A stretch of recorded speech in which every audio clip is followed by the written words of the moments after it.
अल्हम्दुलिल्लाहि रब्बिल आलमीन वस्सलातु वस्सलामु अला रसूलिल अमीन व अला आलिहि वस्हबिहि अജ്മഈൻ. ആദരണീയനായ പണ്ഡിതൻ മുഹമ്മദ് സുല്ലമി ഉദായി അവരുടെ KP ആങ്ങോട്ട് സാഹിബ്, സദസ്സിലുള്ള ബഹുമാനരായ സഹോദരി സഹോദരന്മാരെ, അസ്സലാമു അലൈക്കും. നമ്മുടെ ശാഖ തബ്സിറ എന്ന പേരിലുള്ള തസ്കിയത്ത് ക്യാമ്പാണ് ഇവിടെ ആരംഭിക്കാൻ പോകുന്നത്. സംസ്ഥാന കമ്മിറ്റിയുടെ ആഭിമുഖ്യത്തിൽ പ്രത്യേക അജണ്ട വെച്ചുകൊണ്ട്, സമയം നിശ്ചയിച്ചുകൊണ്ട് എല്ലാ ശാഖകളിലും നടന്നു വരുന്ന ഒരു പരിപാടിയാണ് ഈ തബ്സിറ എന്ന ഈ ക്യാമ്പ്.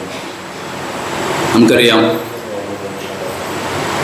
ആധുനികതയുടെ ലോകത്ത് ഭൗതികതയുടെ പിടിമുറുക്കത്തിൽ അമർന്നുകൊണ്ട് മത ധാർമ്മിക മൂല്യങ്ങളൊക്കെ മറന്നുകൊണ്ടും അല്ലെങ്കിൽ ശ്രദ്ധിക്കാതെയും ഭൗതികതയുടെ വല്ലാത്ത ഒരു പിടിമുറക്കത്തിൽ അമർന്നിരിക്കുകയാണ് ഞാൻ നിങ്ങളൊക്കെ.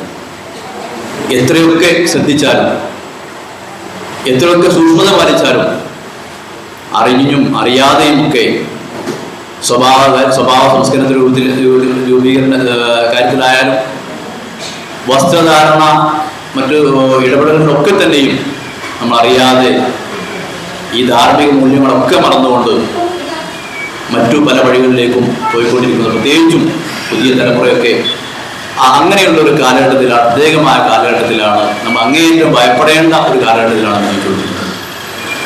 ഈ സമയത്ത് നമ്മുടെ പ്രവർത്തകരിൽ പരലോക ചിന്തകൾ ഉയർത്തിക്കൊണ്ട്, കൂടുതൽ സൂക്ഷ്മത പാലിച്ചുകൊണ്ട് നാളത്തെ പാരത്രിക ലോകം ജീവിതം എങ്ങനെ ശോഭനമാക്കാം, അല്ലെങ്കിൽ അവിടെ മുക്തി നേടാം എന്ന് ആലോചിക്കുന്നതിനും അത് പ്രാവർത്തികമാക്കുന്നതിനും ഉത്ബോധനം നടത്താൻ വേണ്ടിയാണ് ഇത്തരം ക്യാമ്പുകൾ സംഘടിപ്പിച്ചു വരുന്നത്.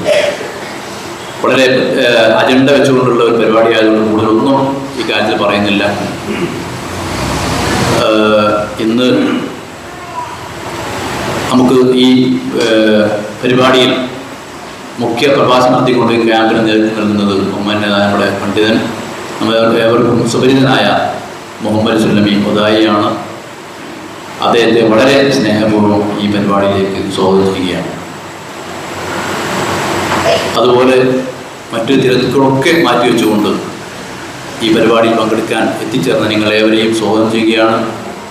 അതുപോലെ തന്നെ ഇവിടെ എത്തിച്ചേരാൻ കഴിയാത്ത കുറേ ആളുകൾ, അവരുടെ മനസ്സ് നമ്മുടെ കൂടെയുണ്ട്, അങ്ങേറ്റം ആഗ്രഹമുണ്ടായിട്ടും എത്തിച്ചേരാൻ കഴിയാത്ത അസുഖം കൊണ്ടും മറ്റു പ്രയാസങ്ങൾ കൊണ്ടും ഒക്കെ എത്തിച്ചേരാൻ പ്രയാസമായ ചില ആളുകൾ അവർക്ക് വേണ്ടി പ്രാർത്ഥിക്കാൻ വേണ്ടി ആവശ്യപ്പെട്ടിട്ടുണ്ട്.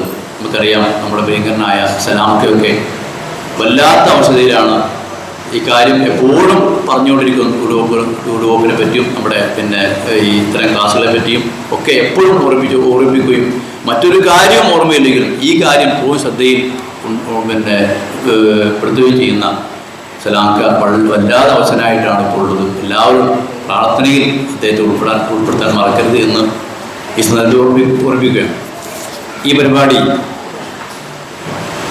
നമുക്ക് പ്രത്യേക അജണ്ട വെച്ചിട്ടാണ് ഞാൻ പറഞ്ഞത്. ആദ്യം ഒരു 45 മിനിറ്റ് ബഹുമാന്യ കോമേഴ്സിൻ്റെ പ്രഭാഷണം ഉണ്ടായിരിക്കും.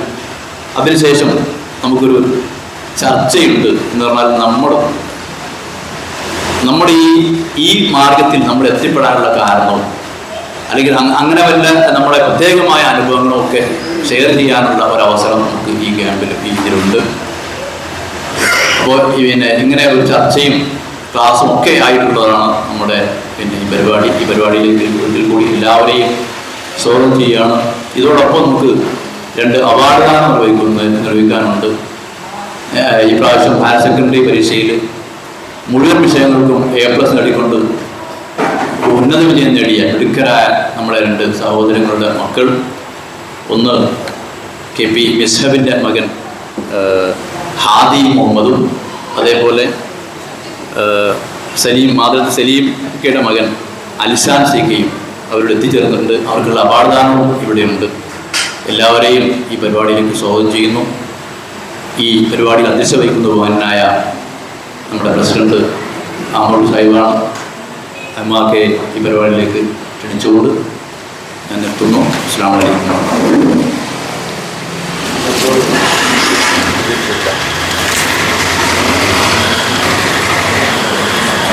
അസ്സലാമലൈക്കും. ഞാൻ കൂടുതലൊന്നും പറയില്ല. നമ്മൾ ഈ പ്രഭാഷണം ആരംഭിക്കാൻ പോവുകയാണ്.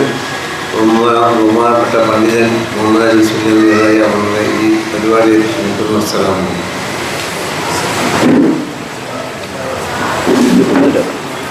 നമ്മൾ അവാർഡ് ദാനം നിർവഹിക്കുകയാണ്. ആദ്യം അൽസാൻ CK, മാതൃക സലീമിൻ്റെ മകൻ അൽസാൻ CK ആണ്. മുഴുവൻ വിഷയങ്ങൾക്കും A+ നേടിയിട്ടുണ്ട്. ഈ ചെയ്യുന്നതിനായിട്ട് അംഗത്തിന്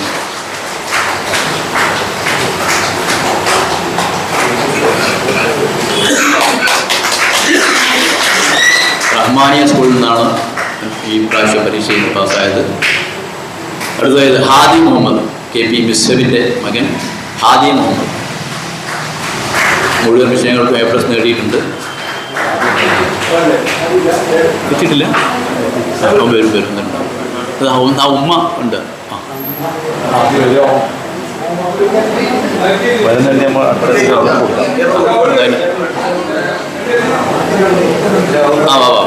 വരുന്നുണ്ടെങ്കിൽ അല്ല അതാ അനിയത്തിൻ്റെ ഇവിടെ ഓടി വാ.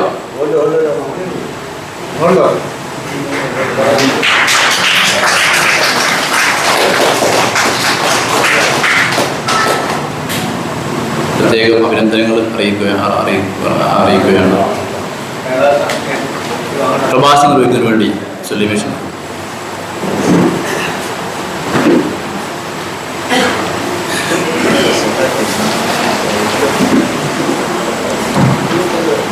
അസ്സലാമു അലൈക്കും വറഹ്മത്തുള്ളാഹി.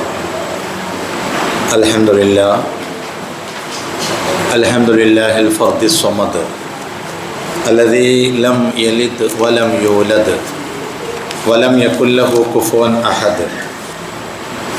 اللهم صل على محمد وعلى آل محمد كما صليت على إبراهيم وعلى آل إبراهيم إنك حميد مجيد. اللهم بارك على محمد وعلى آل محمد كما باركت على إبراهيم وعلى آل إبراهيم إنك حميد مجيد. أما بعد فإن خير الكلام كلام الله وخير الهدي هدي محمد صلى الله عليه وسلم وشر الأمور محدثاتها وكل محدثة بدعة وكل بدعة ضلالة. أعوذ بالله من الشيطان الرجيم. يا أيها الذين آمنوا اتقوا الله حق تقاته ولا تموتن إلا وأنتم مسلمون. بسم الله الرحمن الرحيم. يا أيها الذين آمنوا اتقوا الله وقولوا قولا سديدا يصلح لكم أعمالكم ويغفر لكم ذنوبكم ومن يطع الله ورسوله فقد فاز فوزا عظيما بسم الله الرحمن الرحيم أفمن يمشي مكبا على وجهه أهدى أمن يمشي سويا على صراط مستقيم സ്നേഹ ബഹുമാനമുള്ള കാരണവന്മാരെ, പ്രിയമുള്ള സഹോദരി സഹോദരന്മാരെ, കൊച്ചനിയന്മാരെ, അനിയത്തിമാരെ, അള്ളാഹുവിൻ്റെ വിധി വിലക്കുകൾ ജീവിതത്തിലുടനീളം പാലിച്ച് അള്ളാഹുവെ സൂക്ഷിച്ച് ജീവിക്കണമേ എന്ന് ഉണർത്തുകയും ആമുഖ ഭാഷണത്തിൽ സുഹൃത്ത് ഷാക്കിർ മാസ്റ്റർ സൂചിപ്പിച്ചതുപോലെ സംസ്ഥാന വ്യാപകമായി കേന്ദ്രം സംഘടിപ്പിച്ചിട്ടുള്ള ദ്വൈമാസ ക്യാമ്പയിനിൻ്റെ ഭാഗമായി തബ്സിറ എന്ന പ്രോഗ്രാമിലാണ് നമ്മളിപ്പോൾ സന്നിഹിതരായിട്ടുള്ളത്. സംസ്ഥാനത്തിലെ ഓരോ യൂണിറ്റിലും നമ്മുടെ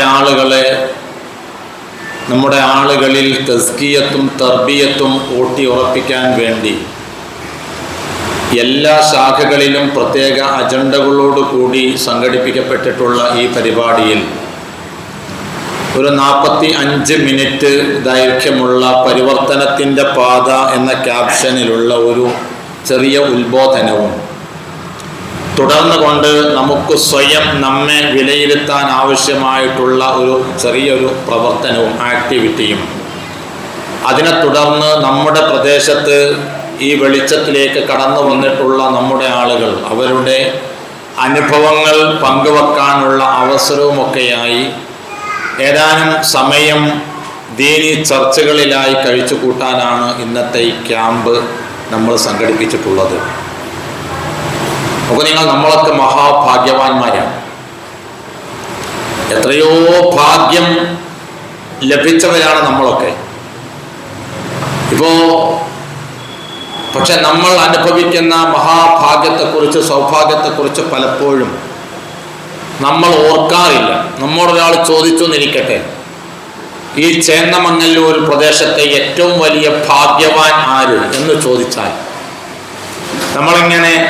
ആളുകളിങ്ങനെ തിരയാൻ തുടങ്ങും. നമ്മുടെ നാട്ടിലുള്ള ഏറ്റവും വലിയ ഭാഗ്യവാൻ ആരാണ് എന്ന് ചോദിച്ചാൽ നമ്മളിങ്ങനെ ഓരോരുത്തർ നമ്മുടെ മനസ്സിലേക്ക് ഇങ്ങനെ കടന്നു വരും. ഇല്ലായ്മയിൽ നിന്ന്, ദാരിദ്ര്യത്തിൻ്റെ പടുകുഴിയിൽ നിന്നിങ്ങനെ ഉയർന്നു വന്ന് അവസാനം ഇപ്പോൾ ധനാഢ്യനായി അല്ലെങ്കിൽ പൗരപ്രമുഖനായി വിലസുന്ന ഉന്നതങ്ങളിൽ നിൽക്കുന്ന വ്യക്തികളെക്കുറിച്ചാണ് ആദ്യമായി നമ്മുടെ മനസ്സിലേക്ക് ഇങ്ങനെ വരിക. ആ കൂട്ടത്തിൽ ആർക്ക് റാങ്ക് നൽകണം എന്നുള്ള കാര്യം സംശയം ഉണ്ടാവുള്ളൂ. അല്ലെങ്കിൽ ഇതേപോലെ നമ്മുടെ നാട്ടിൽ ഒന്നുമല്ലാതിരുന്ന അവസ്ഥയിൽ നിന്ന് പഠിച്ചു വളർന്ന് ദാരിദ്ര്യത്തിൻ്റെ പടുകുഴിയിൽ ഇങ്ങനെ കടന്ന് അവിടെ നിന്ന് മാതാപിതാക്കളും കുടുംബമൊക്കെ അങ്ങനെ ദാരിദ്ര്യത്തിലായിരുന്നു, പഠിച്ചു വളർന്ന് ഉന്നത ഉദ്യോഗം വാങ്ങി നല്ല ശമ്പളം വാങ്ങി വലിയ ഒരു ഉദ്യോഗസ്ഥനായി ജോലിക്കാരനായി നിൽക്കുന്ന ഒരാളുടെ ചിത്രമാണ് ആദ്യം നമ്മുടെ മനസ്സിലേക്ക് വരിക. ചേന്നമംഗലൂരിലെ ഏറ്റവും വലിയ ഭാഗ്യവാനെ കുറിച്ച് ചോദിക്കുമ്പോൾ, അതല്ലെങ്കിൽ ബിസിനസ് സാമ്രാജ്യം കെട്ടിപ്പടുത്ത് ഇന്നിങ്ങനെ പ്രൗഢിയോടുകൂടി ഒരു വലിയ ബിസിനസ്സുകാരനായി മാറുന്ന ആളെ കുറിച്ചാണ് നമുക്ക് ഓർമ്മ വരിക. യഥാർത്ഥത്തിൽ ഒരുപാട് ഉന്നതരായിട്ടുള്ള ബിസിനസ്സുകാർക്കോ ജോലിക്കാർക്കോ പ്രമാണിമാർക്കോ അല്ലെങ്കിൽ വലിയ സമ്പന്നർക്കോ ഒന്നും നേടാൻ കഴിയാത്തതിനേക്കാൾ വലിയ ഭാഗ്യം നേടിയവരാണ് ഞാനും നിങ്ങളൊക്കെ. അത് ഹിദായത്ത് എന്ന ആ മഹാസൗഭാഗ്യം അള്ളാഹു നമുക്ക് നൽകി ആദരിച്ചിരിക്കുന്നു. ആ സൗഭാഗ്യമാണ് ഹിദായത്ത്. അള്ളാഹുവിന്റെ അമ്പിയാക്കൾ അവരുടെ അമ്പിയാക്കൾക്ക് പോലും നൽകാൻ കഴിയാത്ത, അല്ലെങ്കിൽ അമ്പിയാക്കളുടെ ഇഷ്ടക്കാർക്ക് പോലും ലഭിക്കാതെ പോയ സൗഭാഗ്യം കിട്ടിയവരാണ് നമ്മള്. മഹാനായ നൂഹ് നബി അലൈഹി സ്വലാത്തു വസ്സലാം തന്റെ മകന് ലഭിക്കാതെ പോയ, നൂഹ് നബി പ്രവാചകനായിരുന്നിട്ട് കൂടി, അമ്പിയാക്കളിൽ പ്രഥമനായിരുന്നിട്ട് കൂടി നൂഹ് നബിയുടെ മകന് ലഭിക്കാതെ പോയ, മകനോടുള്ള പുത്രവാത്സല്യം നൂഹ് നബി പ്രകടിപ്പിക്കുന്നുണ്ട്. യാ ബുനയ്യ, എന്റെ പുന്നാര മോനെ എന്നൊക്കെയാണ് വെള്ളത്തിലങ്ങ് മുങ്ങിത്താഴുമ്പോഴും വിളിക്കുന്നത്. പക്ഷെ ആ മകനെ ലഭിക്കാതെ പോയ ഭാഗ്യം ലഭിച്ചവരാണ്. നോഹ് നബിയുടെ സഹധർമ്മിണിക്ക് ലഭിക്കാതെ പോയ ഭാഗ്യം ലഭിച്ചവരാണ് ഞാൻ നിങ്ങളും. അള്ളാഹു തന്റെ കൂട്ടുകാരൻ എന്ന് വിശുദ്ധ ഖുർആനിൽ വിളിച്ച ഒരേ ഒരു വ്യക്തിയുള്ളത് ഖലീലുല്ലാഹ് ഇബ്രാഹിം നബി അലൈഹി സ്വലാത്തു വസ്സലാമാണ്. ആ ഇബ്രാഹിം നബിയുടെ പിതാവിന് ലഭിക്കാതെ പോയ ഹിദായത്ത് കിട്ടിയവരാണ് നമ്മള്. അഷ്റഫുൽ ഖൽഖാണ് മുഹമ്മദ് നബി സല്ലല്ലാഹു അലൈഹി വസല്ലം. സൃഷ്ടികളിൽ ശ്രേഷ്ഠനാണ്. ആ ശ്രേഷ്ഠനായ അഷ്റഫുൽ ഖൽഖിന് അങ്ങേയറ്റം ഇഷ്ടമുണ്ടായിരുന്ന, സ്നേഹിച്ചിരുന്ന പിതൃവൻ അബൂ ത്വാലിബിന് ലഭിക്കാതെ പോയ സൗഭാഗ്യമാണ് ഹിദായത്ത് എന്ന് പറഞ്ഞ സൗഭാഗ്യമായി നമുക്ക് കിട്ടിയിട്ടുള്ളത്. പക്ഷേ ആ സൗഭാഗ്യത്തിന്റെ വില പലപ്പോഴും നമ്മൾ മനസ്സിലാക്കാതെ പോകുന്നു. ഇത് കിട്ടിയ നമ്മോട് ഈ ഹിദായത്ത്, അതുകൊണ്ടാണ് നമ്മൾ ഏറ്റവും വലിയ ഭാഗ്യവാൻ ആരോട് ചോദിക്കുമ്പോൾ നമ്മളൊക്കെ ഇപ്പോഴും അധസ്ഥിതരായി നമ്മളൊക്കെ എന്നും പായേരും പരിവട്ടവും ഒക്കെ പറഞ്ഞിട്ട് എനിക്കൊന്നും ഇങ്ങനെയാന്ന് പറഞ്ഞിട്ട് പരിവട്ടം ഇങ്ങനെ പ്രയാസപ്പെടുന്നത്. നമ്മുടെ ആ മഹാഭാഗ്യം നമ്മൾ അറിയാതെ പോകുന്നത് ഇതിനെക്കുറിച്ച് ഓർക്കാത്തത് കൊണ്ടാണ്. പാരമ്പര്യമായി നമ്മൾ ഈ ഹിദായത്തിൽ ഈ പാരമ്പര്യമായി ഇവിടെ നമ്മൾ എത്തിച്ചേർന്നിരിക്കുന്നു. മുസ്ലിം ഉമ്മയും ഉപ്പയും നമുക്കുണ്ടായി, അല്ലെങ്കിൽ മുസ്ലിം കുടുംബത്തിൽ പറന്നു എന്നുള്ളത് കൊണ്ട് നമ്മളൊക്കെ മുസ്ലിങ്ങളായി പോയി. അങ്ങനെ ഒരു കൺസെപ്റ്റാണ് നമ്മൾ നിൽക്കുന്ന. അല്ല, നമ്മൾ മഹാഭാഗ്യവാന്മാരാണ്. ശരി, എങ്കിൽ ആ ഭാഗ്യം കിട്ടിയ നമ്മിൽ രണ്ട് ഉത്തരവാദിത്വമുണ്ട്. ഒന്നാമത്തെ എന്താണെന്നറിയോ? ആ മഹാഭാഗ്യത്തെ കുറിച്ച് നമ്മൾ ഓർക്കണം, അതിനെ അനുസ്മരിക്കണം, അതിനെ നിലനിർത്തണം. അള്ളാഹുവിന്റെ ഖുർആൻ നമ്മോട് പറഞ്ഞതാ, പുറമക്കാരോട് പറഞ്ഞതല്ല. പുറത്തുള്ള ആളുകളോട് അല്ലെങ്കിൽ നിഷേധികളോടോ കാഫിര്യങ്ങളോടോ മുനാഫിക്കുകളോടോ പറഞ്ഞതല്ല. ഈ നിൽക്കുന്ന എന്നോടും ഇരിക്കുന്ന നിങ്ങളോടും പറഞ്ഞതാണ്. നീ പറയണം, ഇന്നനി ഹദാനി റബ്ബി ഇലാ സിറാത്തിൻ മുസ്തഖീം, എന്റെ റബ്ബ് എന്നെ ഹിദായത്തിലേക്ക് വഴി നടത്തിയിരിക്കുന്നു എന്ന് പറഞ്ഞേക്കണം, പ്രഖ്യാപിക്കണം. സന്തോഷത്തോടുകൂടി എനിക്ക് ഭാഗ്യം നൽകിയിരിക്കുന്നു എന്ന് പറയാൻ. ഇന്നനി ഹദാനി റബ്ബി ഇലാ സിറാത്തിൻ മുസ്തഖീം ദീനൻ ഖിയമൻ മില്ലത ഇബ്രാഹീമ ഹനീഫാ, ദീനൻ ഖിയമൻ, വളവില്ലാത്ത, വക്രതയില്ലാത്ത, വ്യതിയാനമില്ലാത്ത, മാർഗഭ്രംശത്തിൽ അകപ്പെടാൻ ഒരു സാധ്യതയില്ലാത്ത ഈ സിറാത്തുൽ മുസ്തഖീമിൽ എന്റെ റബ്ബ് ഈ ദീനിൽ എന്നെ വഴി നടത്തിയിരിക്കുന്നു. ഇബ്രാഹിം നബിയുടെ മില്ലത്തിൽ, ശിർക്കിന്റെ ലാഞ്ചന പോലും ജീവിതത്തിൽ സംഭവിച്ചിട്ടില്ലാത്ത ആ ഇബ്രാഹിം നബിയുടെ മില്ലത്തിൽ ഞാൻ ഇതാ ഉൾപ്പെട്ടിരിക്കുന്നു എന്ന് നമ്മൾ പറയണം. എന്നിട്ട് അള്ളാഹു പറയാ, ഇത് നിർത്തിയില്ല. സൂറത്തുൽ അൻആമിന്റെ 161 മുതൽ 163 കൂടി ആയത്തുകളിലാണ് അള്ളാഹു പറയുന്നത്. ഇങ്ങനെ ഹിദായത്ത് കിട്ടിയത് ഉറക്കെ പറയാൻ, ഇന്നനി ഹദാനി റബ്ബി ഇലാ സിറാത്തിൻ മുസ്തഖീം, ഇത് പറയാൻ വേണ്ടി പറഞ്ഞിട്ട് മറ്റൊരു കാര്യം കൂടെ അള്ളാഹു പറയുന്നുണ്ട്. ഖുൽ, നിങ്ങളൊക്കെ പറയണം, ഓരോരുത്തരോടും പറയാം, ഇന്ന സ്വലാത്തി വനുസുകി വമഹ്യായ വമമാതി ലില്ലാഹി റബ്ബിൽ ആലമീൻ ലാ ശരീക ലഹു വബിദാലിക ഉമിർതു വഅന അവ്വലുൽ മുസ്ലിമീൻ.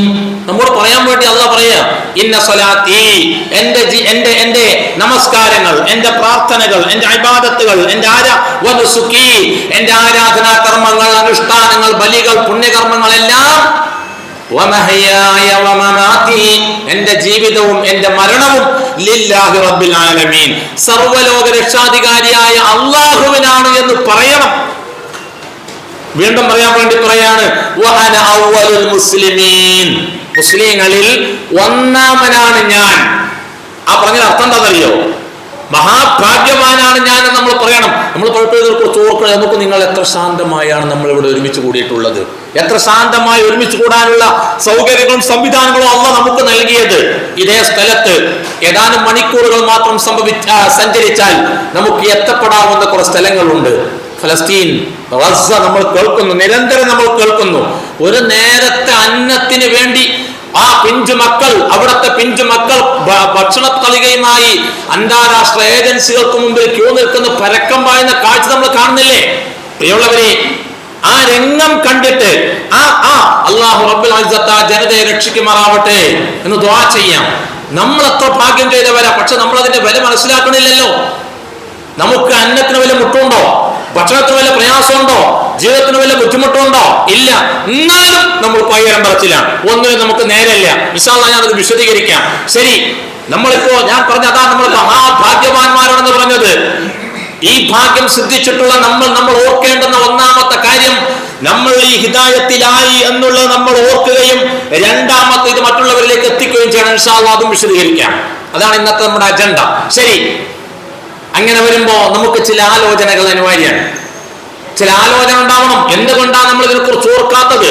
ഈ ഭാഗ്യത്തെ കുറിച്ച് ജീവിക്കാൻ ഇവിടെ അവസരം നൽകി എന്നുള്ളത്, നമുക്ക് ആ ഹിദായത്തിൽ ജീവിക്കാൻ അവസരം നൽകി എന്നുള്ള അള്ളാഹു നൽകിയ വലിയ അനുഗ്രഹമല്ലേ? ഈ ജീവിതത്തിനിടയിൽ നമ്മൾ എപ്പോഴെങ്കിലും ആലോചിച്ചിട്ടുണ്ടോ പ്രിയമുള്ളവരെ, നമ്മൾ ആരാ? അവിടുന്ന് തുടങ്ങേണ്ടത്. നമ്മൾ ആരാ, ഞാൻ ആരാണ്?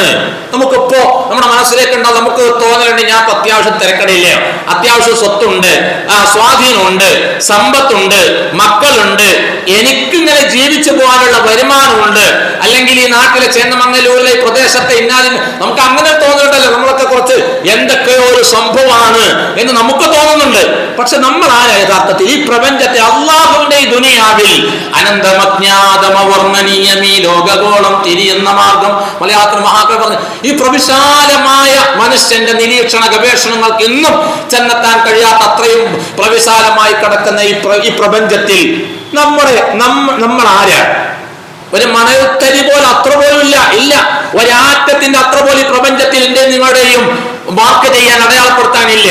പക്ഷെ അതുകൊണ്ടല്ലേ അള്ളാഹു പറഞ്ഞത്, യാ അയ്യുഹന്നാസ്, ഓ മനുഷ്യരെ, അൻതുമുൽ ഫുഖറാഉ ഇലല്ലാഹ്, നിങ്ങൾ അള്ളാഹുവിലേക്ക്, അള്ളാഹിന്റെ മുമ്പിൽ നിങ്ങൾ ഫഖീർമാരാണ്. ഫഖീർ എന്ന് പറഞ്ഞാൽ ആരാ? നമ്മുടെ മുമ്പിൽ വന്നിട്ട് നേരത്തെ അന്നത്തിന് വേണ്ടി കൈ നീട്ടിയിട്ട് ചില്ലിക്കാശ് തരണേന്ന് ചോദിക്കുന്ന ആളില്ലേ? ആ ഫഖീർമാരാണ് നിങ്ങളൊക്കെയും. ഒന്നുമല്ല, നിങ്ങളൊന്നുമല്ല. വല്ലാഹു ഹുവൽ അലിയ്യുൽ ഹമീദ്, സ്തുത്യർഹനായവൻ, ധന്യനായവൻ അല്ലാഹുവാണ് എന്ന് അല്ലാഹു ഓർമ്മപ്പെടുത്തിയത് വെറുതെ അല്ല. നമ്മൾ ഈ പ്രപഞ്ചത്തിൽ നമ്മൾ ആരാ?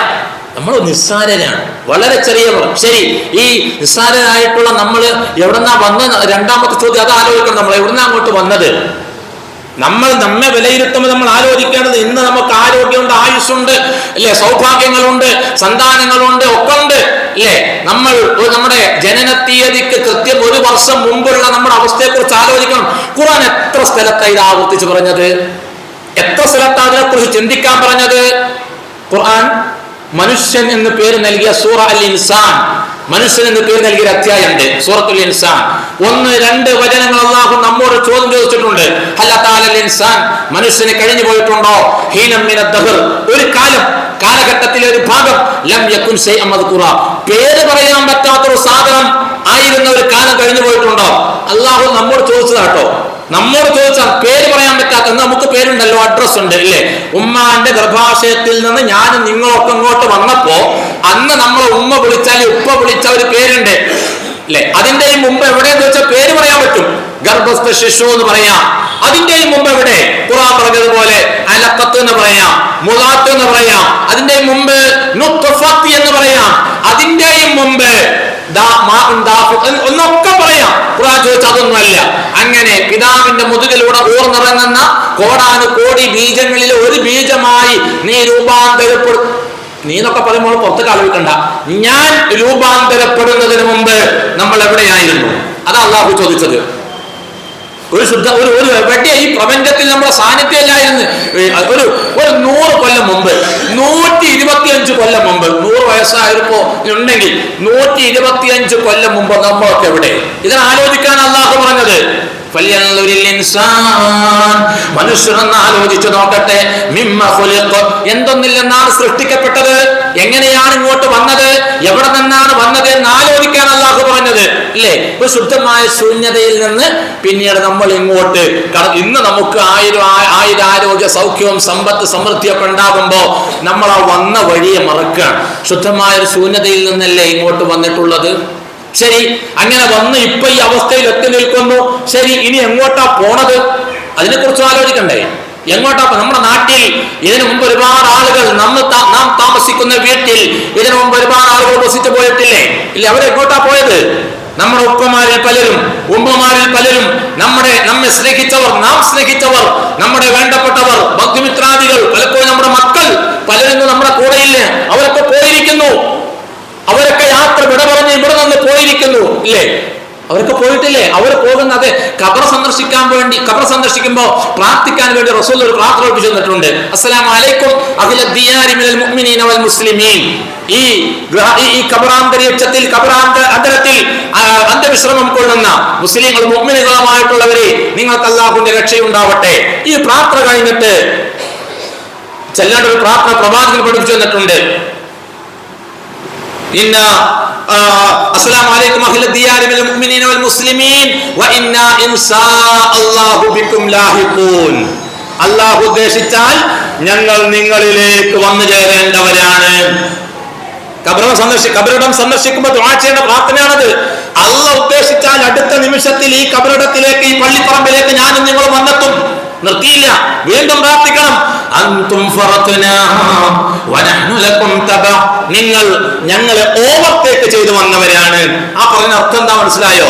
നമ്മേക്കാൾ പ്രായം കുറഞ്ഞവർ, അല്ലെങ്കിൽ നമ്മുടെ കൂടപ്പിറപ്പുകൾ, അല്ലെങ്കിൽ നമ്മോടൊപ്പം ജീവിച്ചവർ, അവർ നമ്മെ ഓവർടേക്ക് ചെയ്ത് പള്ളിപ്പറമ്പിലേക്ക് എത്തിയിരിക്കുന്നു.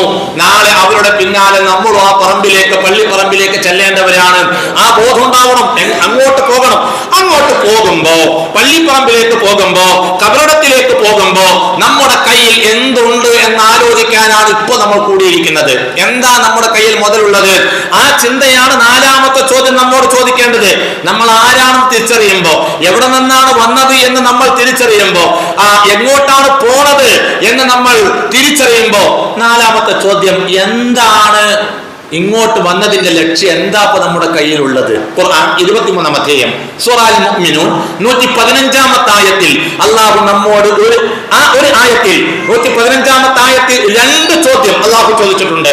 അഫഹസിബത്തും, മനുഷ്യരെ നിങ്ങൾ വിചാരിക്കുന്നുണ്ടോ, അന്നമാ ഖലഖനാകും അബസാ, നിങ്ങളെന്ന വെറുതെ സൃഷ്ടിച്ചതാണ് എന്ന് വിചാരിക്കുന്നുണ്ടോ? എന്ത്? വെറുതെ തമാശക്ക് വേണ്ടി ദുനിയാവിൽ കുറച്ചു കാലത്ത് അങ്ങനെ കഴിഞ്ഞുകൂടിയിട്ട് അങ്ങ് പോകാമെന്നാണോ നിങ്ങൾ വിചാരിച്ചിട്ടുള്ളത്? നിർത്തിയില്ല. രണ്ടാമത്തെ ചോദ്യം, നമ്മിലേക്ക് തിരിച്ചു വരില്ല എന്നും നിങ്ങൾ വിചാരിക്കുന്നുണ്ടോ? നോക്കൂ, നിങ്ങൾ അതൊരു മുന്നറിയിപ്പാണ്, താക്കീതാണ്. സുഖലോലുപനായി ജീവിക്കുന്ന, ഇങ്ങനെ അടിച്ചു പൊളിച്ച് സുഖലോലുപനായി ജീവിക്കാനാണ് ഇങ്ങോട്ട് വന്നത് എന്നാണോ നിങ്ങൾ വിചാരിക്കുന്നത്? എന്നിട്ടാ ചോദിച്ചത്, നമ്മിലേക്ക് തിരിച്ചു വരില്ല എന്നും നിങ്ങൾ വിചാരിക്കുന്നുണ്ടോ? വഅന്നകും ഇലൈനാ ലാ തുർജഊൻ. ആ ചോദ്യത്തിന് നമ്മൾ ഉത്തരം കാണണ്ടേ? അതുകൊണ്ടാണ് റസൂലുള്ളാഹി സ്വല്ലല്ലാഹു അലൈഹി വസല്ലം തങ്ങൾ പറഞ്ഞാൽ, കയ്യിസ്, ആരാണ് ബുദ്ധിമാൻ എന്നറിയോ? ആരാണ് ബുദ്ധിമാൻ? മൻ ദാന നഫ്സഹു, തന്റെ ആത്മാവിനെ നിയന്ത്രിക്കുന്നവനാണ്, മനസ്സിനെ നിയന്ത്രിച്ച് ജീവിതത്തെ നന്നാക്കിയെടുക്കുന്നവനാണ് ബുദ്ധിമാൻ. പോകേണ്ട ഇടത്തേക്ക്, മരണത്തിന് ശേഷമുള്ള ജീവിതത്തിലേക്ക് വേണ്ടി പണിയെടുക്കുകയും ചെയ്യുന്നവനാണ് ബുദ്ധിമാൻ. എന്നാൽ വൽ ആജിസ്, അശക്തനുണ്ട്, ഭോഷനുണ്ട്, വിവേകമില്ലാത്തവനുണ്ട്, ചിന്താശൂന്യനുണ്ട്. അവൻ എന്താ ചെയ്യുന്നത്? വൽ ആജിസ്, അവൻ ആ ആജിസ് ചെയ്യുന്നത് അവൻ ദേഹേച്ഛയെ പിൻപറ്റിക്കൊണ്ട് അടിച്ചു പൊളിച്ച് ജീവിക്കണം. സുഖലോലുപമായ ജീവിതം അല്ലേ, എല്ലാ ആർമാദത്തോടു കൂടിയുള്ള തന്റെ നഫ്സിനെ ഇച്ഛകൾക്ക് പുറകെ ഇങ്ങനെ കൊണ്ടുപോവുക, ആനന്ദദായകമായ ജീവിതം നയിക്കുക, അള്ളാഹനെ മറക്കുക. നിർത്തിയില്ല. എന്നിട്ട് അള്ളാഹുവിനെ കുറിച്ച് എന്താ പറയാ, നമ്മൾ കുറെ ധാരണ എന്തായാലും ഞാനൊന്ന് സ്വർഗത്ത് പോയിട്ടില്ലെങ്കിൽ ആരാപ്പൊ സ്വർഗത്ത് പോവാ, ഞാൻ തരക്കേടില്ലാത്തവനാണ് എന്നാ എല്ലാം വേണ്ടാത്തത് നമ്മുടെ ജീവിതത്തിലുണ്ട്. ഇതിനെക്കുറിച്ചാണ് റസൂലുള്ളാഹി സ്വല്ലല്ലാഹു അലൈഹി വസല്ലം, അവൻ ഭോഷനാണ്, വിവരമില്ലാത്തവനാണ്, വിവേകശൂന്യനാണ്, അശക്തനാണവൻ, ദുർബലനാണവൻ, ഭോഷനാണവൻ. ഏത് കൂട്ടത്തിലാണ് നമ്മളുള്ളത്? ഈ രണ്ട് കൂട്ടത്തിൽ പ്രവാചകൻ പറഞ്ഞില്ലേ, അൽ കയ്യിസ്, ബുദ്ധിമാൻ എന്ന് പറഞ്ഞ് മരണത്തിന് ശേഷമുള്ള ജീവിതത്തിലേക്ക് എന്തെങ്കിലുമൊക്കെ ഇൻവെസ്റ്റ് ചെയ്യുന്ന ആളാണോ നമ്മൾ? അതല്ല. തന്റെ ഇച്ഛകൾക്ക് പിറകെ പോയിട്ട് സുഖലോൽപമായ ജീവിതം നയിച്ചിട്ട് അള്ളാഹനെ മറന്നിട്ട് എന്നിട്ട് അള്ളാഹിനെ കുറിച്ച് നമ്മൾ കുറെ മൂഢമായ ധാരണ വെച്ചത്, എന്താണ് ഞാനങ്ങ് കരകയറി പോകുന്നൊക്കെ വിചാരിക്കുന്ന ആ കൂട്ടത്തിൽ, വ്യാമോഹം വെച്ച് പുലർത്തുന്നവരുടെ കൂട്ടത്തിലാണോ നമ്മളുള്ളത്? ഒന്നാമത്തെ ആലോചന അവിടുന്ന് തുടങ്ങണം. ശരി, എങ്കിൽ നമ്മുടെ കയ്യിൽ എന്തുണ്ട് എന്ന് നമ്മൾ ആലോചിക്കണം. എന്താണ് ഇപ്പോ നമ്മുടെ കയ്യിലുള്ളത്? മരണത്തിന് വേണ്ടി, അത് ജീവിതത്തിന് വേണ്ടി എന്തുണ്ട് എന്ന് നമ്മൾ ആലോചിക്കും. അതൊരു മാർഗമാണ് ഖുർആൻ പഠിപ്പിച്ചത്. കടന്നു പോകുന്ന ജീവിതത്തിലേക്ക് എന്തെങ്കിലുമൊക്കെ ഇൻവെസ്റ്റ് ചെയ്യാൻ വേണ്ടി പണിയെടുക്കാൻ ഖുർആൻ കുറെ കാര്യങ്ങൾ പറഞ്ഞ കൂട്ടത്തിൽ പ്രധാനപ്പെട്ട ഒരു കാര്യം അല്ലാഹു പറഞ്ഞത്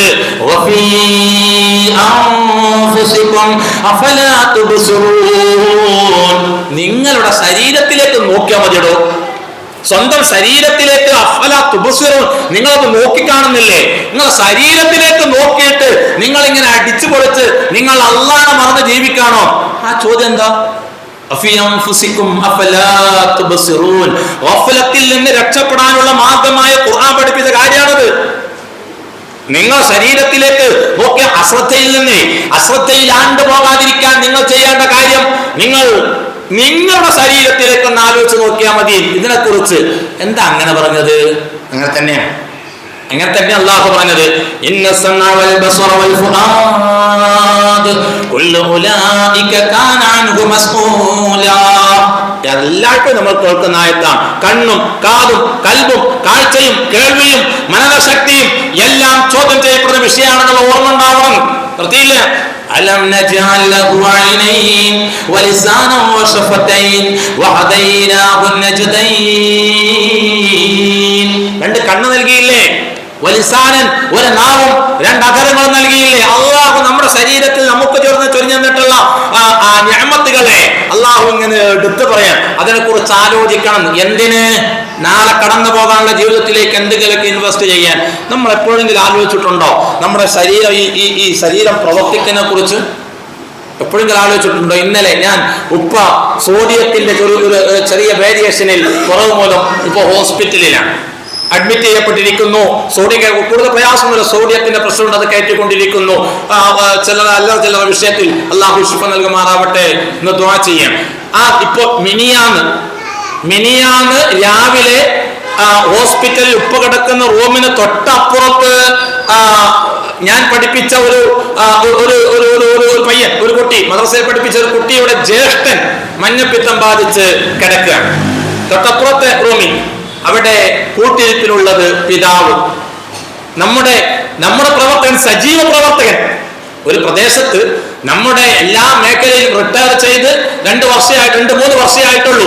ഇപ്പൊ എല്ലാ മേഖലകളിലും സജീവമായി പ്രവർത്തിച്ചിരുന്ന, രാഷ്ട്രീയ രംഗത്തും അതേപോലെ മതരംഗത്തും ഒക്കെ സജീവമായി പ്രവർത്തിച്ചിരുന്ന, എന്നാൽ വലിയ ഒച്ചമുളിയുണ്ട ശാന്തനായി പ്രവർത്തിച്ചിരുന്ന സുഹൃത്ത്, ഒരു കാരണവർ. കുറെ കാര്യങ്ങൾ ഞങ്ങൾ ഇങ്ങനെ സംസാരിച്ചിട്ടുണ്ട്. മിനിയാന്ന് രാവിലെ കുറെ കാര്യങ്ങൾ സംസാരിച്ച് ഇന്നലെ രാവിലെ മദ്രസയിൽ ചെന്നപ്പോഴാണ് സദർ മുദരിസ്, ഞാൻ ഈ വാട്സപ്പ് ഒന്നും അത്ര കൂടുതലില്ലാതെ ഫോട്ടോ കാണിച്ച് മുണ്ടേങ്ങരയിൽ ഒരു മരണമുണ്ട് എന്ന് പറഞ്ഞ മരണം, ഈ ആള് മരിച്ചിട്ടുണ്ട് എന്ന് പറഞ്ഞു. സുബ്ഹാനല്ലാഹ് ഇന്നാ ലില്ലാഹി വ ഇന്നാ ഇലൈഹി റാജിഊൻ. അദ്ദേഹം ഒരു ആരോഗ്യപരമായിട്ടുള്ള ചില ഷുഗറുമായി ഒരു പേഷ്യന്റ് ആണെന്ന് കഴിച്ച് വേറെ ആരോഗ്യമായ ഒരു പ്രശ്നമല്ല, അദ്ദേഹം മരിച്ചു എന്നുള്ള വാർത്തയാണ് കേൾക്കുന്നത്. ഇതാണ് നമ്മുടെ ഹാർട്ട് അറ്റാക്ക് കൂടി. നമ്മളിതിനെക്കുറിച്ച് നമ്മുടെ ശരീരത്തിൽ അള്ളാഹു നമുക്ക് വെച്ചിട്ടുള്ള ഈ ഹാർട്ടിനെ കുറിച്ച് ആലോചിച്ചിട്ടുണ്ടോ? എപ്പോഴെങ്കിലും ആലോചിച്ചിട്ടുണ്ടോ? നമ്മുടെ ശരീരത്തെ കുറിച്ച് ആലോചിക്കാൻ അല്ലാഹു പറഞ്ഞത്. പടച്ചുകൊണ്ടിരിക്കുന്ന സാധനം ഉണ്ടല്ലോ ഇവിടെ, ഒരാളുടെ മുഷ്ടിയോളം വരുന്ന 250 ഗ്രാം ഒക്കെ വരുന്ന ഒരു സാധനം ഇവിടെ ഇങ്ങനെ പടച്ചുകൊണ്ടിരിക്കുന്നുണ്ട്, ഇല്ലേ? ഹാർട്ട് എന്നാ പറയാ. എന്നാ പടക്കാൻ തുടങ്ങിയത്? ജനിച്ചു വീണപ്പോഴാണോ? അല്ല. ഞാൻ നിങ്ങൾ നമ്മുടെ ഉമ്മാന്റെ ഉദരത്തിൽ, ഗർഭാശയത്തിൽ 22 ദിവസം മാത്രം പ്രായമുള്ള ഒരു മാംസപിണ്ഡമായിരുന്നപ്പോ അലപ്പത്ത് കഴിഞ്ഞ് മുഴുവത്തായി 22 ദിവസം മാത്രമേ പ്രായമുള്ളൂ. അന്ന് മിടിക്കാൻ തുടങ്ങിയ സാധന ഇപ്പോഴും മിടിച്ചുകൊണ്ടിരിക്കുന്നുണ്ട്, ഇല്ലേ? വലിയ കുറവ് സംഭവിച്ചിട്ടുണ്ടോ? ഇല്ലേ? അതിങ്ങനെ മിടിച്ചുകൊണ്ടിരിക്കുന്നു. ആ ഹാർട്ട് ഒരു മിനിറ്റിൽ ശരാശരി 72 തവണ, ഒരു മണിക്കൂറിൽ ശരാശരി 4320 പ്രാവശ്യം എന്റെ നിങ്ങളുടെയും ഹൃദയം സ്പന്ദിച്ചുകൊണ്ടിരിക്കുന്നുണ്ട്. ഒരു ദിവസത്തിൽ 1,80,000 തവണ എന്റെയും നിങ്ങളുടെയും ഹൃദയം പമ്പ് പടച്ചുകൊണ്ടിരിക്കുന്നുണ്ട്. നമ്മൾ അറിയുന്നുണ്ടോ? ആയുഷ്കാലഘട്ടത്തിനിടയിൽ, ഇത്ര വയസ്സിനിടയിൽ ചെന്നിട്ടൊന്ന് കണക്കൂട്ടികളെ ഇത്ര വയസ്സിനിടയിൽ, ഈ 60ഓ 70ഓ ഒക്കെ വയസ്സിനിടയിൽ നമ്മുടെ ഹാർട്ട് എത്ര സ്പന്ദിച്ചിട്ടുണ്ടാകും? അതിനെ സ്പന്ദിപ്പിക്കാൻ വേണ്ടി സംവിധാനം ഒരുക്കിയ അല്ലാഹ്, ആ അല്ലാഹ്ക്ക് എന്താണ് നമ്മൾ കൊടുത്തത്? ഇതാണ് അല്ലാഹു നിങ്ങൾ നിങ്ങളെ കുറിച്ച് ആലോചിച്ചിട്ടില്ലേ? എന്താണ് നമ്മൾ അല്ലാഹ് കൊടുത്തത്? ഒരു ദിവസം നമ്മുടെ എത്ര ലിറ്റർ രക്തം ബ്ലഡ് ഈ ഹാർട്ട് പമ്പ് ചെയ്യുന്നല്ലോ? ശരാശരി 12,500 ലിറ്റർ രക്തം. ശരാശരി 12,500 ലിറ്റർ രക്തം ശരീരത്തിൽ ഈ ഹാർട്ട് ഇങ്ങനെ പമ്പ് ചെയ്തുകൊണ്ടിരിക്കുന്നുണ്ട്. നമ്മുടെ വീട്ടിൽ നമ്മൾ ഉപയോഗിക്കുന്ന മോട്ടർ ഏതാ അറിയാലോ? ഒരു വെള്ളത്തിലിടുന്നതും പുറത്തു വെക്കണമൊക്കെ ആയിട്ട് നമ്മൾ ടാങ്കിലേക്ക്, നമ്മുടെ ടാങ്ക് എന്ന് പറഞ്ഞാൽ പരമാവധി 1000 ലിറ്റർ അല്ലെങ്കിൽ 2000 ലിറ്റർ കൂട്ടിക്കോളും. 2000 ലിറ്റർ ടാങ്ക് നിറക്കാൻ വേണ്ടി നമ്മൾ മോട്ടർ വെച്ചിരിക്കുന്നു. ആ മോട്ടർ ഒരു 10 കൊല്ലം കഴിഞ്ഞാൽ പിന്നെ വലിമുട്ടി അല്ലേ? പിന്നെ വെള്ളം കയറാൻ സമയം അവസാനം അത് കൊണ്ടുപോയി മാറ്റില്ലേ? ഇത് എത്ര കൊല്ലായി കൂട്ടി ഇത് പമ്പ് ചെയ്യാൻ തുടങ്ങിയിട്ട്? ഒരു ദിവസം 12,500 ലിറ്ററിലധികം രക്തം ഇങ്ങനെ പമ്പ് ചെയ്തുകൊണ്ടിരിക്കുന്നു, ഇപ്പോഴും തുറന്നുകൊണ്ടിരിക്കുന്നു. അതിന് ചെറിയ ഒരു പമ്പ് ചെയ്യുന്നതിൽ എവിടെയൊക്കെയോ ചെറിയ ബ്ലോക്ക് വന്നാൽ ഓടിച്ചെന്ന് നമ്മൾ ആൻജിയോഗ്രാം ചെയ്തിട്ട് ആൻജിയോപ്ലാസ്റ്റി നടത്തണം എന്ന് പറയുമ്പോൾ അത് നടത്തി കഴിഞ്ഞാൽ പ്രിയമുള്ളവരെ ഒന്ന് ആലോചിക്കണം. ഞാനിപ്പോഴും ഓർക്കുന്നത് 82 വയസ്സുള്ള ഒരു വല്യുപ്പയുടെ അനുഭവം ഇപ്പോ കുറച്ച് മുമ്പ് സോഷ്യൽ മീഡിയയിൽ പങ്കുവെച്ചത് എഴുതി വന്നിട്ടുണ്ടായിരുന്നു. എന്തായിരുന്നു അറിയോ? വല്യുപ്പ, അദ്ദേഹത്തിന് 82 വയസ്സായി. ഇപ്പോൾ ഈ 82ാമത്തെ വയസ്സിൽ അദ്ദേഹത്തിന് ബ്ലോക്ക് വന്നിരിക്കുന്നു. ആൻജിയോപ്ലാസ്റ്റി കൊണ്ട് ആ ബ്ലോക്ക് തീർക്കാൻ കഴിയില്ല. ബൈപ്പാസ് സർജറി അല്ലാതെ മറ്റു മാർഗമില്ലാതെ ഡോക്ടർമാർ നിർദ്ദേശിച്ചിരിക്കുന്നു. അങ്ങനെ ബൈപ്പാസ് സർജറി നടത്തണം.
ഞാൻ സൂചിപ്പിച്ചത്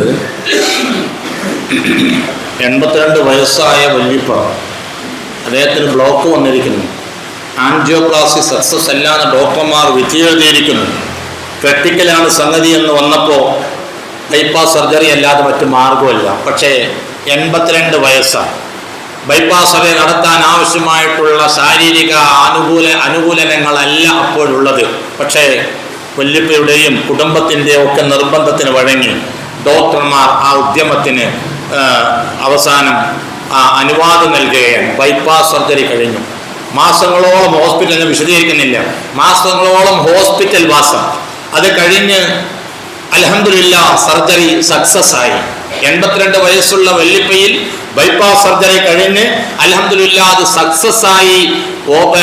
മാസങ്ങൾ ഹോസ്പിറ്റലിൽ താമസിച്ച് തിരികെ വീട്ടിലേക്ക് പോകാൻ വേണ്ടി നിൽക്കുകയാണ്. ഹോസ്പിറ്റൽ ജീവനക്കാർക്ക് ആ സമയത്തിനുള്ളിൽ വേണ്ടപ്പെട്ട ഒരാളായി വല്യപ്പ മാറിയിട്ടുണ്ടായിരുന്നു. അങ്ങനെ അദ്ദേഹത്തെ വീട്ടിലേക്ക് പറഞ്ഞയക്കുന്ന അന്ന് ഹോസ്പിറ്റലിലെ ജീവനക്കാരൊക്കെ ഒരുമിച്ച് കൂടിയിട്ട് വല്യപ്പാക്കൊരു പാർട്ടി, ഒരു യാത്രയപ്പ്. അങ്ങനെ യാത്രയപ്പിൻ്റെ അവസാനമായപ്പോഴത്തേക്കാണ് ഹോസ്പിറ്റലിലെ ബില്ല് ഇങ്ങനെ കൊണ്ടുവന്ന് കൊടുക്കണം അദ്ദേഹത്തിൻ്റെ കയ്യിൽ. കുടുംബക്കാരുടെ കയ്യിൽ ബില്ല് ഇങ്ങനെ നോക്കിയിട്ട് വല്യപ്പ കരയാൻ തുടങ്ങി. ആ സമയം വരെ സന്തോഷം കൊണ്ട് ഇരുന്നിരുന്ന വല്യപ്പ ബില്ലിലേക്ക് നോക്കി ഇങ്ങനെ കരയാം. 9 ലക്ഷത്തിൽ കൂടുതൽ എങ്ങാണ്ടാണ് ബില്ല് വന്നിട്ടുള്ളത്. നോക്കി ഇങ്ങനെ കരയാം. കരഞ്ഞപ്പോൾ ഡോക്ടർമാർക്കും പരിചാരകർക്കും ഹോസ്പിറ്റൽ നഴ്സുമാർക്ക് സങ്കടം. നിങ്ങൾക്കറിയാലോ, അവർ പറഞ്ഞു നിങ്ങൾ കരയരുത്, നിങ്ങൾക്കറിയാലോ അതീവ ക്രിട്ടിക്കലായിട്ടുള്ള പ്രയാസത്തോടു കൂടിയാണ് ഈ സർജറി നടത്തിയിട്ടുള്ളത്. അതിവിദഗ്ധരായ ഡോക്ടറുടെ മേൽനോട്ടത്തിൽ അതിൻ്റെ ഫീസും എന്നാലും ഉദ്യോഗസ്ഥർ എന്നുള്ള നിലയിൽ മാനേജ്മെന്റിനെ കൊണ്ട് എങ്ങനെന്തെങ്കിലുമൊക്കെ കുറപ്പിക്കാൻ ഞങ്ങൾ ശ്രമിക്കാം. പക്ഷെ വല്യപ്പ പറഞ്ഞ അതല്ല, ഇന്ന് 8 അല്ല 80 ലക്ഷം തരാൻ എനിക്ക് ആസ്തിയുണ്ട്, എന്റെ മക്കൾക്ക് ആസ്തിയുണ്ട്. ഈ 8 ലക്ഷം കണ്ടിട്ടല്ല, അല്ലെങ്കിൽ ഇത് കണ്ടിട്ടല്ല ഞാൻ കരുതുന്നത്. ഈ നീണ്ട 82 വർഷം ഇടതടവില്ലാതെ പ്രവർത്തിച്ച എന്റെ ഹൃദയം ഉണ്ടല്ലോ, ഇതേവരെ ബ്ലോക്ക് വന്നിട്ടില്ല. 82ാമത്തെ വയസ്സിലാണ് ബ്ലോക്ക് വന്നത്. ഇതേവരെ എന്റെ ഹൃദയത്തിനെ സ്പന്ദിപ്പിച്ച് ബ്ലോക്ക് വരാതെ പ്രവർത്തിപ്പിച്ച എന്റെ നാഥനുണ്ട്, അല്ലുണ്ട്. ആ അള്ളാഹ്ക്ക് ഞാൻ എന്താണ് കൊടുത്തത്? അള്ളാഹിന്റെ മുമ്പിൽ ഞാൻ എന്താണ് സമാധാനം പറയാൻ? പ്രിയമുള്ളവരെ, നമ്മൾ ആലോചിക്കണം. ഇന്നേവരെ നമ്മുടെ ഹാർട്ട് ഇടതടവില്ലാതെ ബ്ലോക്ക് ഇല്ലാതെ പ്രവർത്തിച്ചിട്ടുണ്ടെങ്കിൽ ആ അള്ളാഹ്ക്ക് നമ്മൾ എന്താ കൊടുത്തത്? ഹാർട്ടിന്റെ ഈ പ്രവർത്തനത്തിൽ ചിലപ്പോൾ വേരിയേഷൻ സംഭവിക്കും, സ്പീഡ് കുറയും, മന്ദിഭാവമുണ്ടോ അല്ലെങ്കിൽ വേഗത കൂടും. അതിനെ നിയന്ത്രിക്കാൻ ഒരു സാധനം ഫിറ്റ് ചെയ്യില്ലേ? എന്താ അതിന് പറയണത്? പേസ് മേക്കർ വെക്കും അല്ലേ? ആ പേസ് മേക്കർ വെച്ച് കഴിഞ്ഞാൽ അതിന്റെ ആലോചിച്ച് നോക്കൂ നിങ്ങൾ. അല്ലാഹു റബ്ബുൽ ഇസ്സത്ത് നമ്മുടെയൊക്കെ ഹാർട്ടിൽ വെച്ചവരുണ്ടാകും. അവരുടെ പ്രയാസവും അവരുടെ ശിഷ്ടകാല ജീവിതത്തെ കുറിച്ചൊക്കെ ആലോചിക്കുന്ന നല്ലതാ. ആ പേസ് മേക്കർ വെക്കാതെ നമ്മുടെ ഹാർട്ടിനെ സ്പന്ദിപ്പിക്കാൻ ആവശ്യമായിട്ടുള്ള സംവിധാനങ്ങൾ ചെയ്ത് അള്ളാഹ്ക്ക് നമ്മൾ എന്താ കൊടുത്തത്? അതാണ് ആലോചിക്കേണ്ടത്. അതാലോചിക്കാനായി നമ്മൾ ഒരുമിച്ച് കൂടിയിട്ടുള്ളത്. ഇങ്ങനെ രക്തം ഇങ്ങനെ പമ്പ് ചെയ്തുകൊണ്ടിരിക്കുന്ന നമ്മുടെ ഹാർട്ട് എന്നേവരെ ജനിച്ചത് മുതൽ എല്ലാത്തിനും മുമ്പേ തുടങ്ങിയത് ഇന്നേവരെ പമ്പ് ചെയ്തുകൊണ്ടിരിക്കുകയാണ്. അങ്ങനെ ശരീരത്തിന്റെ മുക്കുമൂലകളിൽ ജൈവ പ്രക്രിയ നടക്കുന്നു, അതിലൂടെ വേസ്റ്റ് ഉണ്ടാകുന്നു. ശരീരത്തിൽ പ്രവർത്തിച്ചുകൊണ്ടിരിക്കുന്ന പ്രവർത്തനത്തിന് ഭാഗമായി ജൈവ മാലിന്യങ്ങൾ ശരീരത്തിൽ ഉണ്ടാകുന്നു, പുറന്തള്ളണം അല്ലേ? അതിനുള്ള സംവിധാനം അള്ളാഹ് ചെയ്തു വെച്ചിട്ടില്ലേ? ഇല്ലേ? അമരവിത്തിന്റെ ആകൃതിയിൽ 2 ചെറിയ 2 അവയവങ്ങളെ മുതുകിന് പുറകിൽ കിഡ്നി എന്നാ പറയാ അല്ലേ? കിഡ്നി. ആ കിഡ്നി ഇങ്ങനെ നമ്മുടെ ശരീരം ഇങ്ങനെ അരിച്ചുകൊണ്ടിരിക്കുക.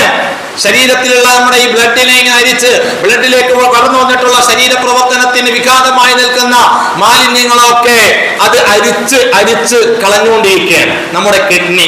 ശരി, ആ കിഡ്നി പ്രവർത്തനം നിലച്ചാൽ, കിഡ്നി വീക്കായാൽ 2 വഴിയുള്ളൂ. ഒന്നുകിൽ ഡയാലിസിസ് ചെയ്യണം.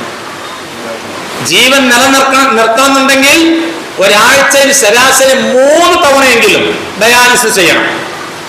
നമ്മൾ ആലോചിക്കേണ്ട കാര്യമാണ് കേട്ടോ.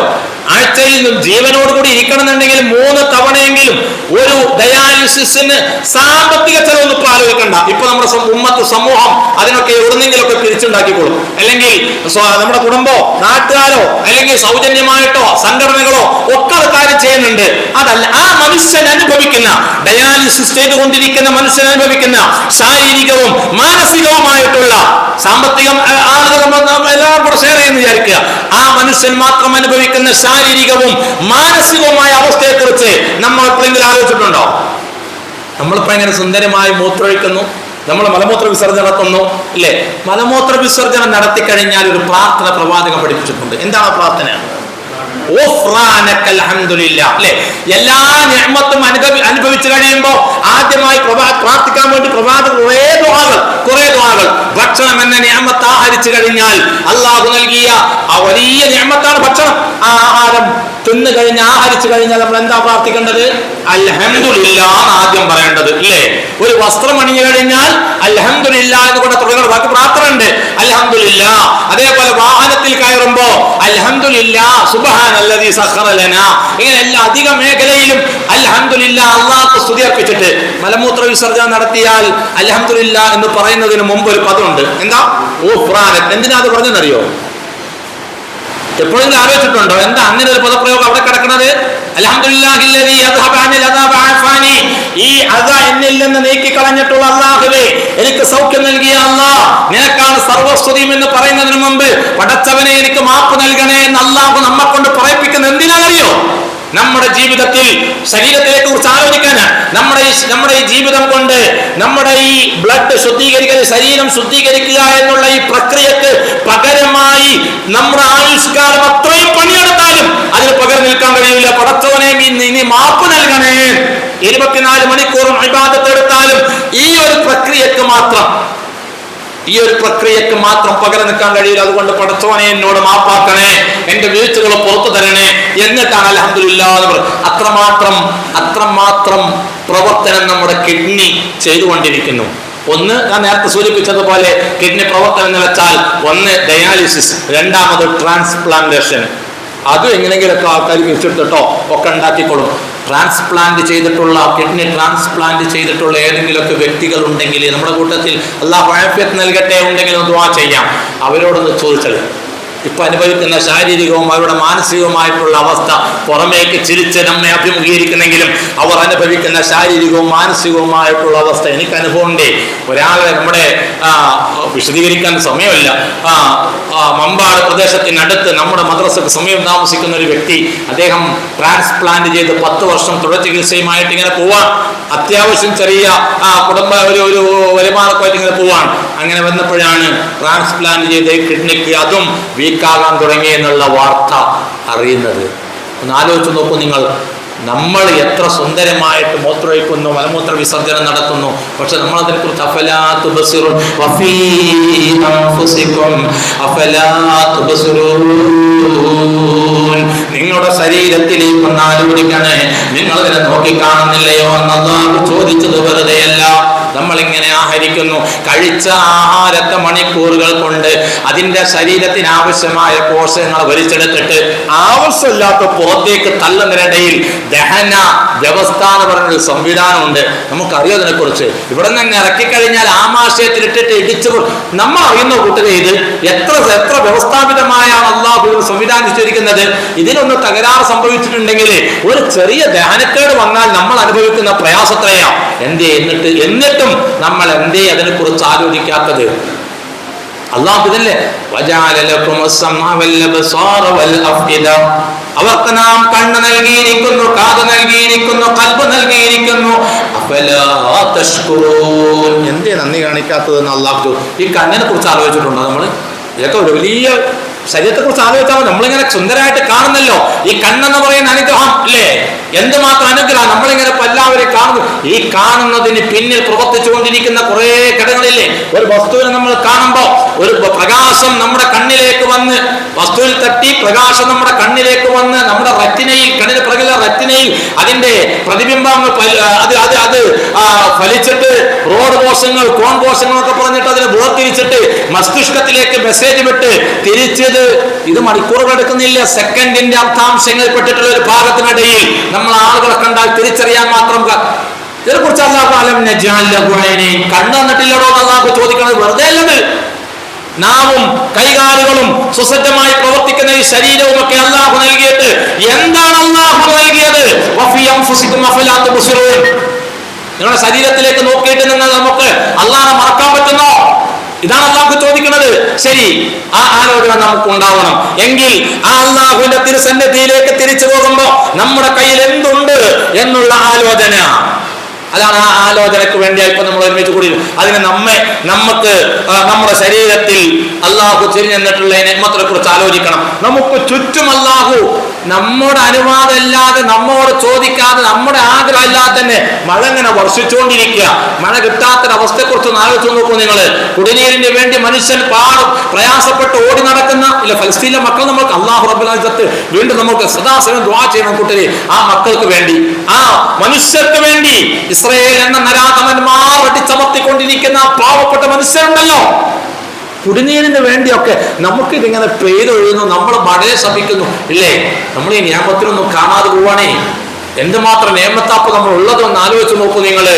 ഈ നിയമത്തൊക്കെ നമ്മൾ അനുഭവിച്ചിട്ടും നമ്മൾ എന്താ അള്ളാഹുവിന് കൊടുത്തത്? നമ്മുടെ വിശ്വാസത്തിൽ മാറ്റം ഉണ്ടായിട്ടുണ്ടോ? ആലോചിക്കേണ്ട അടുത്ത ആലോചന. വിശ്വാസത്തിന് മാറ്റമുണ്ടോ? അള്ളാഹുവിനുള്ള ഈമാൻ യഖീനാകുന്നുണ്ടോ? പടച്ചവൻ നമ്മെ സൃഷ്ടിച്ച് പരിപാലിച്ചിട്ട് ആ അള്ളാഹുവിനുള്ള ഈമാൻ എന്താ? ഇതൊക്കെയാണെങ്കിലും അള്ളാഹനെ കൈവിട്ടിട്ട് പ്രയാസങ്ങൾ വരുമ്പോ, പ്രതിസന്ധികൾ ഉണ്ടാകുമ്പോ, ദുഃഖങ്ങൾ ഉണ്ടാകുമ്പോ, ദുരിതങ്ങളും വ്യതയും വേദനയും വേട്ടയാടുമ്പോ അള്ളാഹനെ കൈവിട്ടിട്ട് അടിയാറുകളിലേക്ക്, മൺമറഞ്ഞു പോയവരിലേക്ക്, മക്ബറയിലുള്ളവരോട്, മലക്കുകളോട്, ജിന്നുകളോട്, അവരോട് ദുആ ചെയ്യുക, അവരോട് പ്രാർത്ഥിക്കുക, അവരോട് സങ്കടം പറയുക. കുടുംബത്തിൽ വിഷമങ്ങളും ബുദ്ധിമുട്ടുകളും ദുരിതങ്ങളും നമ്മെ പരീക്ഷിക്കാൻ വേണ്ടി അള്ളാഹു നൽകുമ്പോ ജ്യോത്സ്യന്മാരടുക്കല്, കണ്ണന്മാരടുക്കല്, ബീവിമാരടുക്കല്, വെളിച്ചപ്പാടടുക്കൽ ചെന്നിട്ട് പരാതി പറയാൻ നമ്മളൊന്ന് കാണുന്നില്ലേ? പിന്നെ അള്ളാഹ് എന്തിനാണ് നമ്മെ പടച്ച് പരിപാലിച്ച് നമുക്ക് വേണ്ടതൊക്കെ നൽകി അള്ളാഹിനെ കൈവിട്ടിട്ട് ഒരു വിഷമഘട്ടം വരുമ്പോ അള്ളാഹുവിനോട് ചോദിക്കാൻ അള്ളാഹ് പറഞ്ഞത്, അള്ളാഹുവിനോട് പ്രാർത്ഥിക്കാനാണ് അള്ളാഹു പറഞ്ഞത്, അവനോട് സങ്കടം പറയാനാണ് അള്ളാഹു പറഞ്ഞത്. പക്ഷെ അവനൊക്കെ കൈവിട്ടിട്ട് മൺമറഞ്ഞു പോയവരോട്, മക്ബറയിലുള്ളവരോട് ഇല്ലേ, ജീവിതത്തിന്റെ പ്രയാസങ്ങളും ദുഃഖങ്ങളും വ്യതയും വേദനയും ഈ തങ്ങന്മാരോടും ബീവിമാരോടും ജ്യോത്സ്യന്മാരോടും ഗണികന്മാരോടും അവർക്ക് എന്തറിയാം? ഒരു ചുക്കും അറിയില്ല. ഇന്നല്ലദീന തദ്ഉന മിൻ ദൂനില്ലാഹ് ഇബാദുൻ അംസാലുക്കും, ആരൊക്കെയുണ്ടോ അവരൊക്കെയും നിങ്ങളെ പോലുള്ള അടിയാറുകൾ മാത്രമാണ്, പടച്ചോന്റെ പടപ്പുകൾ മാത്രമാണ്. അള്ളാഹുവിന് സമന്മാരായിട്ട് ഒരാളുമില്ല. പടച്ചോനോട് എന്നോട് ചോദിച്ചോളൂ. മലക്കുകളോ ജിന്നുകളോ മൺമറഞ്ഞു പോയവരോ ആരും നമ്മെ സഹായിക്കാനുണ്ടാകൂല. അള്ളാഹുവിലേക്ക് ആ ഈമാൻ നമുക്ക് കുറഞ്ഞു. അതുകൊണ്ട് സമാധാനം കിട്ടണില്ല, ബേജാറ് മാറുന്നില്ല. അള്ളാഹ് നമ്മുടെ കൂടെ ഉണ്ടെന്നുള്ള ചിന്ത. ഒരുപാട് സംഭവങ്ങൾ ഖുർആൻ എടുത്ത് ഉദ്ധരിക്കുന്നുണ്ട്. മൂസാ നബി അലൈഹി സ്വലാത്തു വസ്സലാം ബനൂ ഇസ്രായേലരുമായി അള്ളാഹുവിന്റെ അനുമതി പ്രകാരം ഫലസ്തീനിലേക്ക് ഹിജ്റ പോവാൻ. അങ്ങനെ പോകുന്ന വഴിയിൽ രാത്രിയുടെ മറപിടിച്ചിട്ടാണ് ഫലസ്തീനിലോട്ട് പോണത്. ഫറോവയും കിങ്കരന്മാരും വിവരമറിയുന്നു. അങ്ങനെ ബനൂ ഇസ്രായേലരെ പിടിച്ചോട്ടാൻ വേണ്ടി, മൂസാ നബി തടയാൻ വേണ്ടി ഫിർഔൻ തന്നെ പടയാളികളെ നയിച്ചിട്ട് പടയുമായി പിറകുകയാണ്. നേരം പുലരുന്ന വേളയിൽ മൂസാ നബി അനുയായികളും ആത്മനാദം കേട്ട് തിരിഞ്ഞു നോക്കുമ്പോ ഫിർഔനും പടയാളികളും പാഞ്ഞു വരികയാണ്. മൂസാ നബി അലൈഹി സ്വലാത്തു വസ്സലാമിന്റെ കൂടെ ഉണ്ടായിരുന്ന ബനൂ ഇസ്രായേലർ മൂസാ നബിനോട് പറഞ്ഞ സംഭവം ഖുർആൻ എടുത്ത് ഉദ്ധരിക്കുന്നുണ്ട്. മൂസാ ഇന്നാ ലമുദ്റകൂൻ, പിടിക്കപ്പെട്ടല്ലോ മൂസ, രക്ഷയില്ലല്ലോ. മുമ്പിൽ കടല അലയടിച്ചുകൊണ്ടിരിക്കുന്ന ചെങ്കടൽ, പിറകിൽ ഫറോവയും കിങ്കരന്മാരും. ഇന്നാ ലമുദ്റകൂൻ, പിടിക്കപ്പെട്ടല്ലോ മൂസ. മൂസാ നബിയുടെ മറുപടി എന്താ? കല്ല, ഇല്ല, പിടിക്കപ്പെടുന്ന പ്രശ്നമല്ല. എന്റെ കൂടെ എന്റെ റബ്ബുണ്ട്, അവൻ ഒരു വഴി കാണിച്ചു തരും. അതാണ് ഈമാൻ. ഭൗതികമായി രക്ഷക്കുള്ള എല്ലാ വഴികളും അടഞ്ഞിട്ടുണ്ട്. തീർച്ചയായും ഭൗതികമായി രക്ഷപ്പെടാൻ ഒരു വഴിയില്ല. ഇനി മുമ്പിൽ കടലാണ്, പിറകിൽ ഫറോവയും കൂട്ടരുമാണ്. പക്ഷേ അവിടെ അള്ളാഹു വഴി ഉണ്ടാക്കി കൊടുത്തിട്ടുണ്ട്. അതാണ് ഈമാൻ.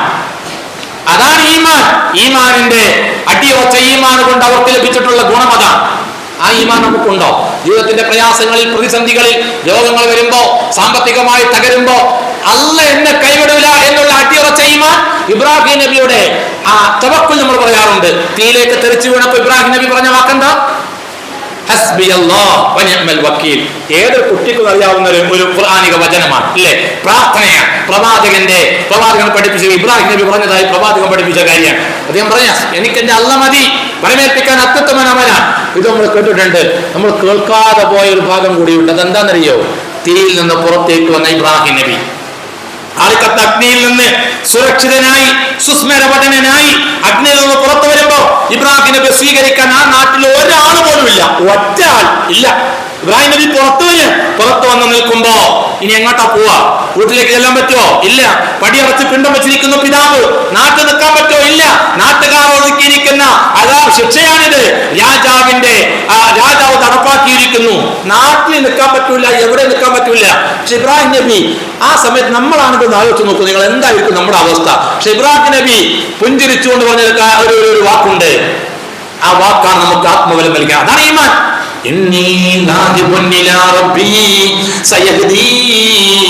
ഞാൻ എന്റെ റബ്ബിലേക്ക് പോവാണ്. ഞാൻ എന്റെ റബ്ബിലേക്ക് പോവാണ്. അവൻ എനിക്കൊരു വഴി കാണിച്ചു. ബിസിനസ് തകർന്നിട്ട് ദുനിയാവർ തരിപ്പണായി വിചാരിക്കുക, സാമ്പത്തികമായി ശൂന്യത, പട്ടിണിയുടെ പരിവട്ടത്തിന്റെ പൊടുകുഴിയിലാണ് നിൽക്കുന്നതെങ്കിലും എന്റെ റബ്ബിൽ ഞാൻ എന്റെ റബ്ബിലേക്ക് പോവാണ്, അവൻ എന്റെ കൂടെയുണ്ട്. ആ ഈമാൻ നൽകുന്ന ആത്മബലം എത്രയാണ്? അതുണ്ടോ? അത് നമുക്ക് ലഭിക്കുന്നുണ്ടോ? നമ്മുടെ ഈമാൻ അങ്ങനെ ഒരു അവസ്ഥയിലേക്കില്ല. അപ്പൊ കൈവിടും. കുടുംബത്തിൽ പ്രശ്നങ്ങൾ ഉണ്ടാകുമ്പോൾ, പ്രയാസങ്ങൾ ഉണ്ടാകുമ്പോൾ, സാമ്പത്തിക തകർച്ച ഉണ്ടാകുമ്പോൾ, വിഷമങ്ങൾ ഉണ്ടാകുമ്പോൾ, ഏതെങ്കിലും ജോത്സ്യനോ തങ്ങളോ ബീവിയോ ബാവയോ അവരെ ചെന്ന് സങ്കടം പറയാം, ഇല്ലേ?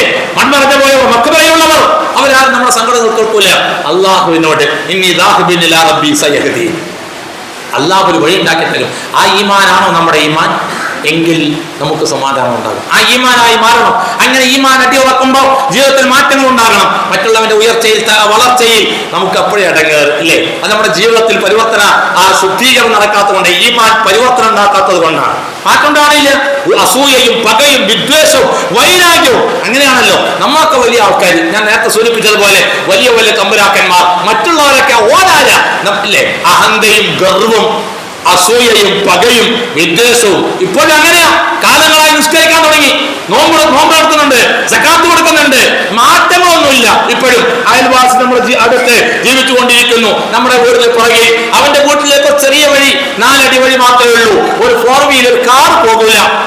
നമ്മോട് സമീപിച്ചിട്ട് നമ്മുടെ പറമ്പിൽ നിന്ന് 1 അടി 2 അടി വഴി പൈസ തരാം. നാട്ടിൽ നിലവിലുള്ളതിന്റെ ഇരട്ടി തുക. നാട്ടിൽ സാധാരണ ഒരു മാർക്കറ്റ് ഉണ്ടാവുമല്ലോ, ഇരട്ടി തരാം. മഹല്ല് കമ്മിറ്റിയെ ഇടപെട്ടിട്ടുണ്ട്. പഞ്ചായത്തുമായി മഹല്ല് പ്രമുഖരുമായിട്ട് നമ്മുടെ അടുക്കലേക്ക് ആളെ പറഞ്ഞയച്ചിട്ടുണ്ട്. 1 അടി ഒരു 10 മീറ്റർ വീതിയിൽ, 2 അടി 10 മീറ്റർ വീതിയിൽ കിട്ടിയാൽ ആ മനുഷ്യന്റെ വീട്ടിലേക്ക് ഒരു 4 വീലർ കൊണ്ടുപോവാം. നമ്മുടെ ഒരു തെങ്ങും തൈയും പോകില്ല, ഒരു തേക്കും തൈയും പോകില്ല, ഒന്നും നഷ്ടമല്ല. എന്നാലും അതിപ്പോ കൊടുത്താൽ ശരിയാവില്ല. നിസ്കരിക്കണം നമ്മള്, നോമ്പെടുക്കണം നമ്മള്.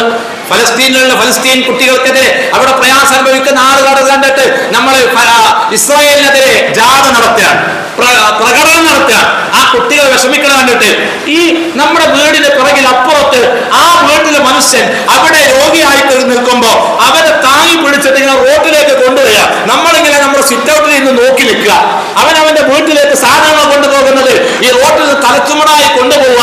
നമ്മളിങ്ങനെ സന്തോഷത്തോടു കൂടി നോക്കി നിൽക്കുക. എന്നിട്ട് നമ്മൾ ഫലസ്തീനിലെയും അവിടെയൊക്കെ ഉള്ള കുട്ടികൾ വിഷമിക്കുന്ന കണ്ടിട്ട് മുദ്രാവാക്യം വിളിക്കുക. എന്തിനാണോ ഈ മുദ്രാവാക്യം വിളി? എന്തിനാണ് ഈ കാട്ടിക്കൂട്ടലുകൾ?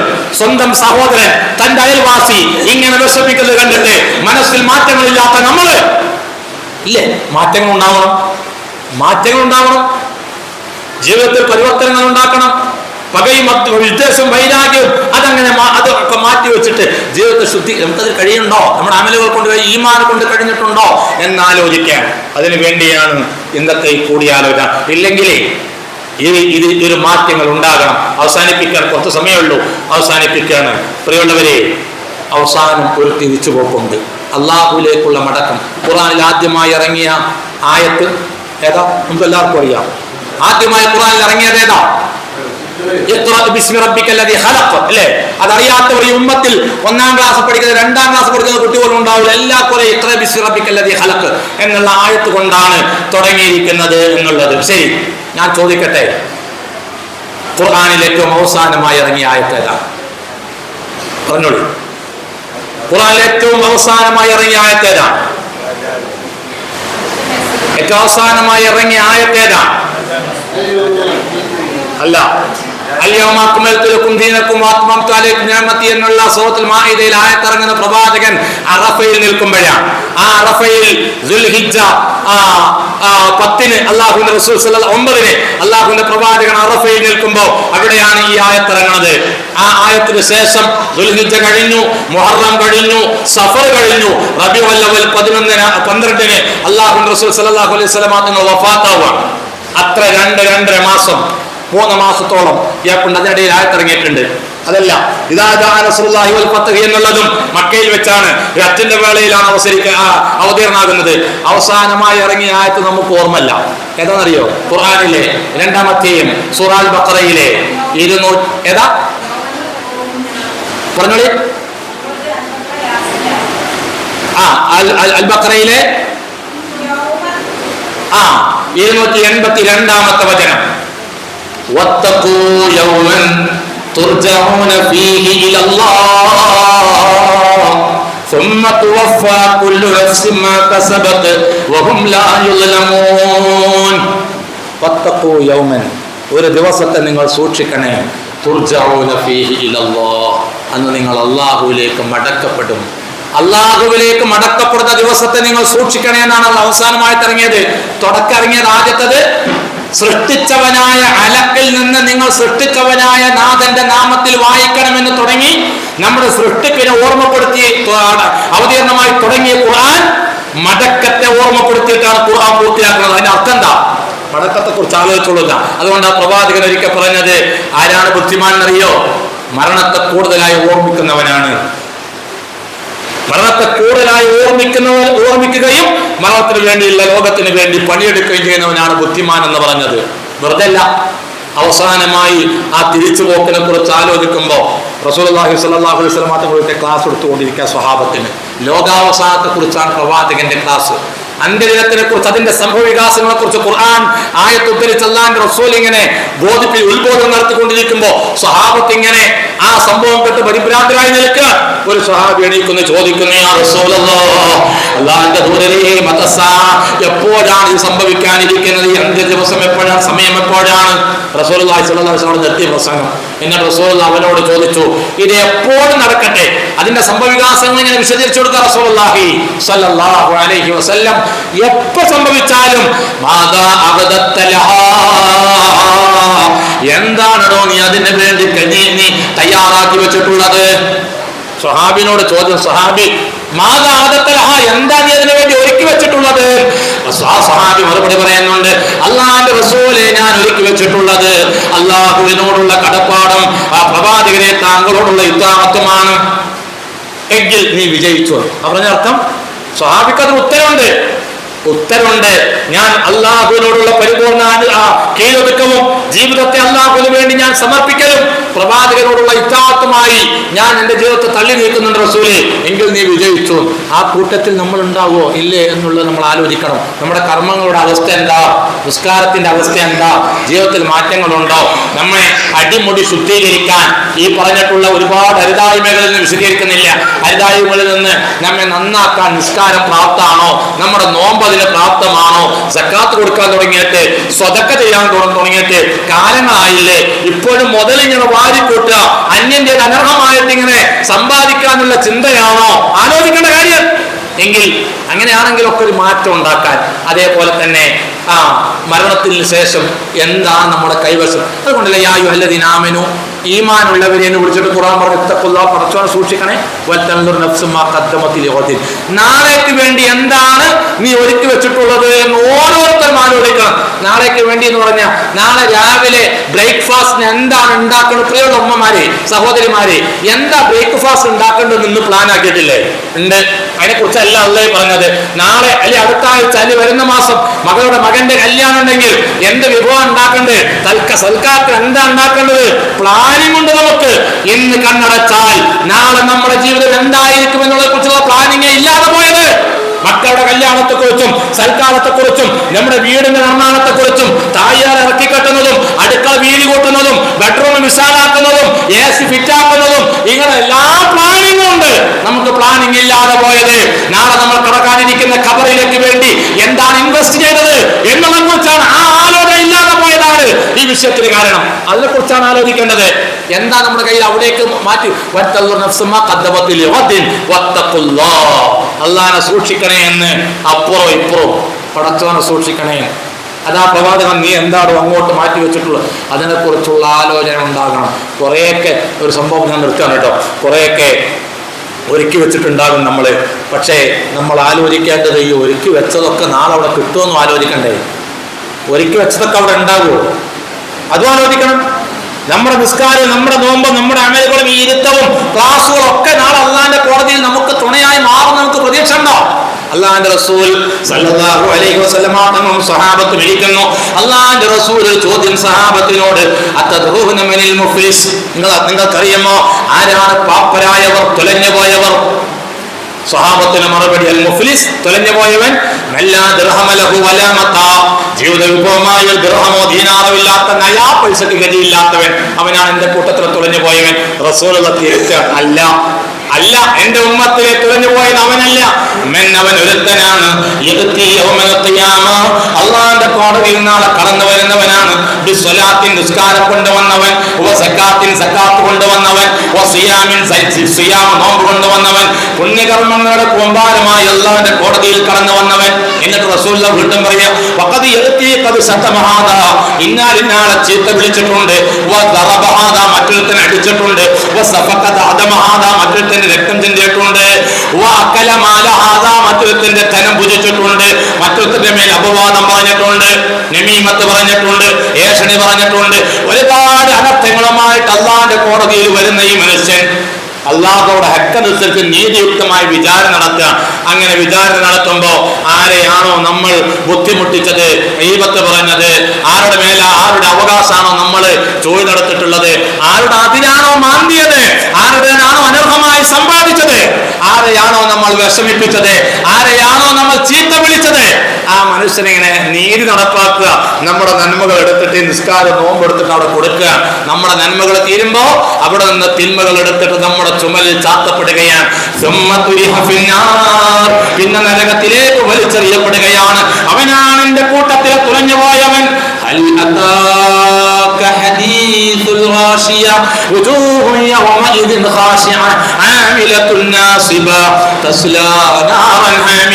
മൂടുന്ന ദിനത്തിന്റെ വർത്തമാനം വന്നെത്തിയോ പ്രവാചകരെ? അന്ന് ചില മുഖങ്ങളുണ്ട്, അന്ന് മുഖങ്ങൾ വിനയപ്പെട്ട് താഴ്ന്ന തലതാഴ്ച നിൽക്കുന്നവരായിരിക്കും, താഴ്മ കാണിക്കുന്നവനായിരിക്കും. പണിയെടുത്ത് പരിക്ഷീണിതരായിരിക്കും, കുറെ അമലുകളുമായി കടന്നു വന്നവർ. പക്ഷേ ചൂടേറിയ അഗ്നിയിലേക്ക് അവർ നരകത്തിലേക്ക് പ്രവേശിപ്പിക്കപ്പെട്ടിരിക്കുന്നു, കത്തിരിക്കൊണ്ടിരിക്കുന്നു. ആരെ പറ്റിയായി പറഞ്ഞത്?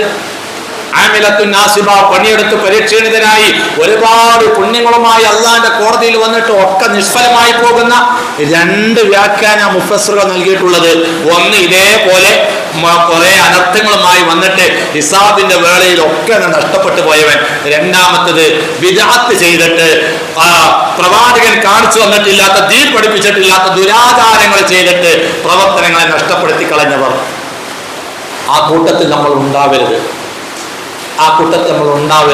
നമ്മുടെ നന്മകൾ മറ്റൊരുത്തനെ കുറ്റം പറഞ്ഞിട്ട്, അവന്റെ അതിര് മാന്തിയിട്ട്, അയൽവാസിനെ ദ്രോഹിച്ചിട്ട്, അവന്റെ ബുദ്ധിമുട്ടിച്ചിട്ട്, മാതാപിതാക്കളുമായി പോലും കുറെ വിഷയം പറയേണ്ട കൂട്ടരെ, മാതാപിതാക്കളുമായി പണങ്ങി നിൽക്കുന്ന മക്കളുണ്ട്. മുതൽ തർക്കത്തിന്റെ പേരില് ഉമ്മാക്ക്, ജീവിച്ചിരിക്കുന്ന ഉമ്മാക്ക് കബറിടം വെട്ടി കാത്തിരിക്കുന്ന മക്കളുള്ള ഉമ്മത്താണ് ഈ ഉമ്മത്ത്. മലപ്പുറം ജില്ലയിൽ നമ്മളെ വായിച്ചിട്ടുണ്ടായിരുന്നല്ലോ വാർത്ത വർഷങ്ങൾക്ക് മുമ്പ്. തിരൂരിൽ ഉപ്പ വലിച്ചു സ്വത്ത് തർക്കത്തിന്റെ പേരിൽ. രണ്ട് മക്കളെ ഉള്ളൂ, കൂടുതലൊന്നുമില്ല, 2 മതി വിട്ട്. ഈ 2 ജ്യേഷ്ഠനും അനിയനും തമ്മിൽ സ്വത്ത് തർക്കത്തിന്റെ പേരിൽ പിണക്കം, അവർ തമ്മിൽ അസ്വാരസ്യങ്ങളായി. എന്നിട്ട് ഉമ്മ മറ്റൊരുത്തന്റെ കൂടെ പക്ഷം ചേർന്ന് നിന്നു എന്ന് മറ്റൊരു മകൻ. എന്നിട്ട് 2 ആളെ വീണ്ടും അടുത്തടുത്ത്, 2 മക്കളെ വീണ്ടും അടുത്തടുത്ത് ചോര. ഒരു ഉമ്മയുടെ ഒരു ഉപ്പയുടെ മക്കള്. എന്നിട്ട് ഈ ഉമ്മ മറ്റൊരുത്തന്റെ പക്ഷം ചേർന്ന് നിന്നു ഈ മകൻ പറയാ. എന്നിട്ട് അങ്ങനെ ഉമ്മയോടുള്ള പ്രതിഷേധം തീർത്തത് വേറെ. ഉമ്മ അങ്ങനെ എന്നും രാവിലെ എണീറ്റ് വന്നിട്ട് പല്ല് വെച്ച് പുറത്തിറങ്ങുമ്പോ ഉമ്മാക്കൊരു വാണിങ്. എന്താ അത്? ഇതിന് പിറകിൽ കുഴി വെട്ടി വെച്ചു. ഇതെന്റെ ഉമ്മയെ മറവ് ചെയ്യാനുള്ള കുഴിപാടാണ്. ആ ഉമ്മയുടെ ഇതാണ് ഉമ്മത്ത്, ഇതാണ് ഇന്ന് സമൂഹം. മാതാപിതാക്കൾ അവഗണിക്കപ്പെടുന്നു, അനാദരിക്കപ്പെടുന്നു. കൂട്ടുകുടുംബമായി ഭാര്യ ഭർത്താക്കന്മാർ തമ്മിൽ പണങ്ങി നിൽക്കുന്നവരില്ലേ? ഉണ്ട്.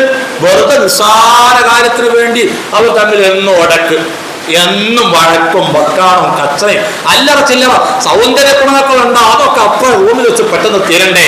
ഇത് എന്നും ഈ അങ്ങോട്ടും ഇങ്ങോട്ടും ജീവിതത്തിൽ വല്ല റാഹത്തുണ്ടോ, വല്ല സമാധാനമുണ്ടോ? ഒന്ന് രണ്ട് അനുഭവങ്ങളുണ്ട്, വിശദീകരിക്കാൻ സമയമില്ല, എന്നാലും പറഞ്ഞു പോവാൻ, പറയാതിരിക്കാൻ നിർവാഹമില്ലാത്തതുകൊണ്ട് പറയാം. ഈ അടുത്ത് സമീപത്തുണ്ടായ ഒരു അനുഭവം പറയുകയാണ്. ഒരു യുവാക്കൾ, 2 മക്കൾ മാത്രമുള്ള യുവാക്കൾ ദാമ്പത്യം തുടങ്ങി തന്നെ ഉള്ളൂ. അവർ എന്നും കച്ചറയാണ് എല്ലാ ദിവസവും, മിക്ക ദിവസവും. ഇദ്ദേഹമാണെങ്കിൽ നായ്ക്കുറുക്കം എന്നൊക്കെ പറയുമല്ലോ, ആ വാഹനം അതിൻ്റെ ഡ്രൈവറാണ്. അവർ മിക്ക ദിവസങ്ങളും ഇങ്ങനെ അങ്ങോട്ടും ഇങ്ങോട്ടും കച്ചറ കൂടിയിട്ട് അങ്ങനെ കഴിഞ്ഞു. അങ്ങനെ ജീവിതത്തിൽ ഒരു സന്തോഷമല്ലാതെ ഒരു ദിവസം രാത്രി വന്നപ്പോൾ ഇദ്ദേഹം പണി കഴിഞ്ഞ് വന്നു. അന്നും പിണക്കത്തിലാണ്. ഈ പെണ്ണുങ്ങൾക്ക് അങ്ങനെ ഒരു സ്വഭാവമുണ്ട്. പിന്നെ തെറ്റാ പിന്നെ 4 ദിവസം മിണ്ടുള്ളല്ലോ. അങ്ങനെ പിണങ്ങിക്കടന്നു, മാറിക്കടന്നു. രാവിലെ ഈ മനുഷ്യൻ എണീക്കണം, പണിക്ക് പോകണം, വണ്ടി കൊണ്ട് പോണ സമയത്തൊന്ന് എണീറ്റ് ഈ ഭാര്യയെ വിളിക്കണേ, ഒരു ഗ്ലാസ് ചായ ഉണ്ടാക്കി തരുമോ, ഇത് എവിടുന്നാ ചോദിക്കണമെന്ന്. അങ്ങനെ സാധാരണ അങ്ങനെയാണ്. പണക്കം വന്നാൽ പിന്നെ ആരും കുറ്റം പറയില്ല, ആണുങ്ങളും വല്ല മുതലൊന്നും ഇതൊന്നുമില്ല. ശരി, അങ്ങനെ പിണങ്ങിക്കഴിഞ്ഞതാണ്. രാവിലെ എണീറ്റ് മനുഷ്യൻ എണീറ്റിട്ട് ചോദിക്കാൻ, ഒരു ഗ്ലാസ് ചായ ഉണ്ടാക്കി തരുമോടി, ആദ്യം കുറച്ച് നേരത്തെ പോകണം. ഓളെ എവിടെന്നാണ് ഈ കേട്ടത്, എന്നാ ചോദിക്കണം എന്നുള്ള പോലും തിരിഞ്ഞത് കടന്നു. ഒരു മൈൻഡുമില്ല, തിരിഞ്ഞു കടന്നു. 2-3 തവണ ചോദിച്ചു. അദ്ദേഹം എണീറ്റ് വണ്ടി എടുത്തിട്ട് അദ്ദേഹം പോയി. ഒരു 8 മണി സമയമാകുമ്പോൾ ഭാര്യയുടെ ഫോണിലേക്ക് ഒരു കോള്, നിങ്ങളുടെ ഭർത്താവ് കൊണ്ടുപോയിരുന്ന വാഹനം മലയിലേക്ക് കട്ടൻസ് കയറ്റാൻ വേണ്ടി, കട്ടൻസ് എന്ന് പറയുമ്പോൾ നിങ്ങൾക്ക് അറിയുമെന്നറിയില്ല, നായ്ക്കുറുക്ക പോലുള്ള വണ്ടി റബ്ബർ തടിയൊക്കെ മലമുകളിൽ കയറിയിട്ട് ഇറക്കിക്കൊണ്ടുവരുന്ന അത് കയറ്റാൻ വേണ്ടി പോയതാണ്. അവിടെ നിന്ന് നിയന്ത്രണം വിട്ട് മറിഞ്ഞിരിക്കുന്നു. കുറച്ച് കഴിഞ്ഞപ്പോൾ 9 മണി കഴിഞ്ഞ സമയത്ത് ഓരോരുത്തർ ഇങ്ങനെ വരുന്നു, വീട്ടിലേക്ക് ഇങ്ങനെ വരുന്നു. എന്താ നടക്കുന്നു? പെണ്ണിന് ഒരു കഥയില്ല. എന്താ ഇപ്പം നടക്കുന്നു വല്ല ധാരണയൊന്നുമില്ല. കാരണം ആ മനസ്സിലാ കുഴിந்து പോയിട്ടില്ല. ഇത് ബോധ്യമായി. വൈകുന്നേരം 4 മണി 4:30 മണിക്ക് പോസ്റ്റ്മോർട്ടം കഴിഞ്ഞിട്ട് ആ ബോഡി നിശ്ചലമായി കിടക്കുന്ന മൃതശരീരം വീട്ടിലേക്ക് താങ്ങിപ്പിടിച്ചു കൊണ്ടുവന്ന് വീട്ടിൽ കിടത്തിയപ്പോഴാണ് പെണ്ണിന് ആർത്ത് കരയ, എനിക്കിനി ആരുണ്ട് എന്ന് ചോദിച്ചിട്ട്. എനിക്കിനി ആരുണ്ട്? ഇന്ന് രാവിലെ വീട്ടിൽ നിന്ന് ഇറങ്ങിപ്പോയത് മുമ്പിൽ കെഞ്ചിയിട്ട്, ഒരു ഗ്ലാസ് വെള്ളം തരുമെന്ന് കെഞ്ചിയിട്ട് അത് കൊടുക്കാതെ ഇനി കരഞ്ഞിട്ട് എന്ത് കാര്യം? പിന്നെ അത് കഴിഞ്ഞിട്ട്, മരണം കഴിഞ്ഞിട്ട് വേണ്ടവട്ടവരോട് പറയാ, എൻ്റെ ഇക്ക എന്നോട് കെഞ്ചിയിട്ടുണ്ടായിരുന്ന വെള്ളത്തിൽ ഞാൻ എത്രമാത്രം ഭാഗ്യം കെട്ടവളാണ്, ഇനി കരഞ്ഞിട്ട് എന്ത് കാര്യം? വെറുതെ നിസ്സാര കാര്യത്തിൽ അതാലോചിക്കേണ്ട കാര്യമാണ്. എന്തിനായി പണങ്ങിയിട്ട് എന്താ കാര്യം? ഇതേപോലെ എനിക്ക് അനുഭവമുള്ള മറ്റൊരു സംഗതി ഉണ്ട്. ഒരു യുവത്വം കഴിഞ്ഞൊരു വാർദ്ധക്യത്തിലേക്ക് നീങ്ങിക്കൊണ്ടിരിക്കുന്ന 2 ദമ്പതികൾ, മക്കളൊന്നുമില്ല, ദമ്പതികൾ. അതിൽ ഒരാള് മരണപ്പെട്ടു, ഭാര്യ മരണപ്പെട്ടു. ജീവിച്ചിരിക്കുന്ന കാലത്ത് ഒരു സമാധാനം കൊടുത്തിട്ടില്ലേ ഈ മനുഷ്യൻ. അതിങ്ങനെ ചൊറിഞ്ഞുകൊണ്ട് വേറൊർക്കും പോകാൻ ഗതിയില്ല, മക്കളില്ല, പോകാൻ വീട്ടിൽ എന്ന് പറയാൻ വീട്ടിൽ ഉപ്പമ്മ അവരെ ചെറുപ്പത്തിലെ മരിച്ചു പോയിട്ടുണ്ട്, ആരുമില്ല. ഈ മനുഷ്യന്റെ വാക്കും പ്രവൃത്തിയിൽ ഇങ്ങനെ ഇടങ്ങേറായി കഴിഞ്ഞ് ബുദ്ധിമുട്ടി പ്രയാസപ്പെട്ട് ഇങ്ങനെ ഈ പെണ്ണുകൾ അള്ളാഹു തൻ്റെ റഹ്മത്തിലേക്ക് ആ പെണ്ണിനെ നേരത്തെ കൊണ്ടുപോയി. കുറച്ച് കഴിഞ്ഞു, ഏതാനും മാസങ്ങൾ കഴിഞ്ഞിട്ടില്ല, മാസങ്ങൾ പറയാൻ പറ്റില്ല, 1-2 മാസം കഴിഞ്ഞപ്പോൾ ഇദ്ദേഹം 2ാമത്തെ ഒരു പെണ്ണ് കെട്ടി വന്ന പെണ്ണ് അത്യാവശ്യം നല്ല മുതലാണ് വന്നത്, അത്യാവശ്യം നല്ല ഏരും ചുറും, മുമ്പത്തെ ആയുസ്സിനെ പോലെ ഒന്നുമല്ല. ഇത് കണ്ട് അറിയാൻ തുടങ്ങിയപ്പോൾ പിന്നെ ഇദ്ദേഹം പറയുക, എൻ്റെ ആയുസ്സു എൻ്റെ കൂടെ ഉണ്ടായിരുന്ന കാലം എന്ത് സന്തോഷമായിരുന്നു, എൻ്റെ ആയുസ്സിൻ്റെ കൂടെ ഉണ്ടായിരുന്നത് എന്ത് സന്തോഷമായിരുന്നു എന്നറിയോ? ഉണ്ടായ കാലത്ത് ഈ ആയുസ് ജീവിച്ചിരുന്നപ്പോൾ ഒരു സമാധാനം കൊടുക്കാത്ത മനുഷ്യൻ പറയാ, ആയുസ് ഉണ്ടായപ്പോൾ ഇനി പറഞ്ഞിട്ട് എന്ത് കാര്യം? ജീവിച്ചിരുന്ന കാലത്ത് ഒരു സന്തോഷം കൊടുത്തൊരു റാഹത്ത് ഉണ്ടായിട്ടില്ല, എന്നും പണക്കങ്ങളും എന്നും ചീത്തവർച്ചിലായിരുന്നു. ഇപ്പൊ മരണപ്പെട്ടു പോയിട്ട് ഇനി സങ്കടം പറഞ്ഞിട്ടെന്റെ കാര്യം? ജീവനോടെ ചെറുച്ചൂടോടുകൂടെ ജീവനിരിക്കുമ്പോ, സമീപത്തിരിക്കുമ്പോ സ്നേഹിക്കാനും സ്നേഹത്തോടുകൂടി ജീവിക്കാൻ കഴിഞ്ഞിട്ടില്ലെങ്കിൽ മരണപ്പെട്ടിട്ട് എനിക്കിനി ആരുണ്ടെന്ന് വിലപിച്ചിട്ട് ഒരു കാര്യമല്ല. ജീവിച്ചിരിക്കുമ്പോ സമാധാനത്തോടു കൂടി ജീവിച്ച അള്ളാഹുവിന് വഴിപ്പെട്ട് പടച്ചോനെ ഓർത്ത് നല്ലവരായി ജീവിച്ചാൽ ജീവിതത്തിൽ റാഹത്ത് കിട്ടും. ആ റാഹത്ത് അനുഭവിച്ചിട്ട് അള്ളാഹുലേക്ക് തിരിച്ചു പോകാൻ കഴിഞ്ഞാൽ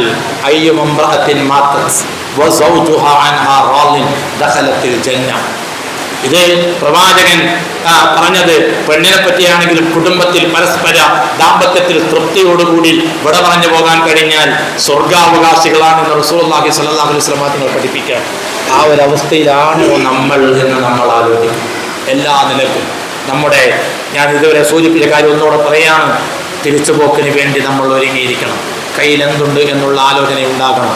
അള്ളാഹു നമുക്ക് നൽകിയ നിഅമത്തുകളെ കുറിച്ച് നമ്മൾ ഓർക്കണം. ജീവിതത്തിൽ സദാസമയത്തും അതിനെക്കുറിച്ച് ആലോചിക്കണം. അള്ളാഹുവിലേക്ക് ശുക്ർ ചെയ്യുന്നവരായി തീരണം. ജീവിതത്തിൽ മാറ്റങ്ങൾ ഉണ്ടാവണം, പരിവർത്തനങ്ങൾ ഉണ്ടാവണം. നമ്മുടെ അമലുകൾ കൊണ്ട് നമ്മുടെ ജീവിതം അടിമുടി മാറണം. അതിനു വേണ്ടിയാണ് ഒരുമിച്ച് കൂടൽ. അവസാനിപ്പിക്കുന്നതിന് മുമ്പ് ഒറ്റ കാര്യം കൂടി, നമ്മുടെ ജീവിതത്തെ നന്നാക്കാൻ അള്ളാഹു വേണ്ടി നൽകിയ ഖുർആനുണ്ടല്ലോ, ആ ഖുർആനുമായി നമ്മുടെ ബന്ധം എന്താണ്? ഖുർആനുമായി ബന്ധപ്പെട്ട് പ്രവാചകൻ നമ്മെ നാല് വിഭാഗം ഉദാഹരണം പ്രവാചകൻ ഉദാഹരിച്ചിട്ടുണ്ട്. അതുകൂടെ പറഞ്ഞാൽ നിർത്തുക. ഒന്നാമത്തത് ഖുർആൻ ഓതുന്ന, ഖുർആൻ പഠിക്കുന്ന, ഖുർആൻ പാരായണം ചെയ്യുന്ന, ജീവിതത്തിൽ പകർത്തുന്ന ഒരു മുഅ്മിനിന്റെ ഉദാഹരണം കൽ ഉത്തുർജത്തി, മാതള നാരങ്ങ പോലെയാണ്. റസൂലുള്ളാഹി ഉദാഹരിക്കുക, അത് നല്ല ടേസ്റ്റാണ്, നല്ല വാസനയുണ്ട്. ഒരു വിശ്വാസ ഉദാഹരണം അങ്ങനെയാണ്. എന്നാൽ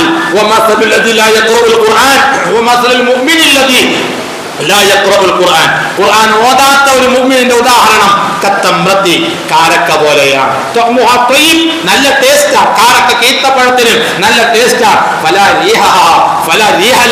പക്ഷെ അതിന് വാസനയില്ലല്ലോ. റസൂലുള്ളാഹി പറയാം, ഖുർആൻ ഓതാത്ത, പഠിക്കാത്ത, പ്രാവർത്തികമാക്കാത്ത, ഖുർആൻ പഠിക്കാത്ത ഒരു മുഅ്മിൻ വാസനയില്ലല്ലോ. ഉദാഹരണം പറയാം പ്രവാചകൻ, കാരക്ക പോലെയാണ്. ഖുർആൻ ഇങ്ങനെ ഓതുന്നുണ്ട്, എന്നാൽ എല്ലാ വേണ്ടാത്തരമുണ്ട്. അങ്ങനത്തെ ഒരാളുടെ മറ്റൊക്കെ പ്രവാചകൻ പറഞ്ഞു, ഖുർആൻ ഓതുന്ന മുനാഫിക്കിനെ കുറിച്ചാണ്. അല്ലെങ്കിൽ ഖുർആൻ ഓതുകയും അത് പ്രാവർത്തികമാക്കുകയും ചെയ്യാത്ത ആൾ, അവൻ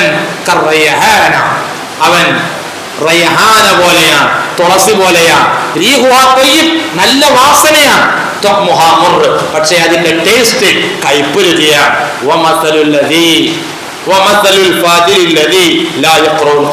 ഖുർആൻ ഓതാത്ത, പഠിക്കാത്ത, പ്രാവർത്തികമാക്കാത്ത ഒരാളുടെ ഉദാഹരണം കൽഹന്നല, ആട്ടങ്ങ പോലെയാണ്.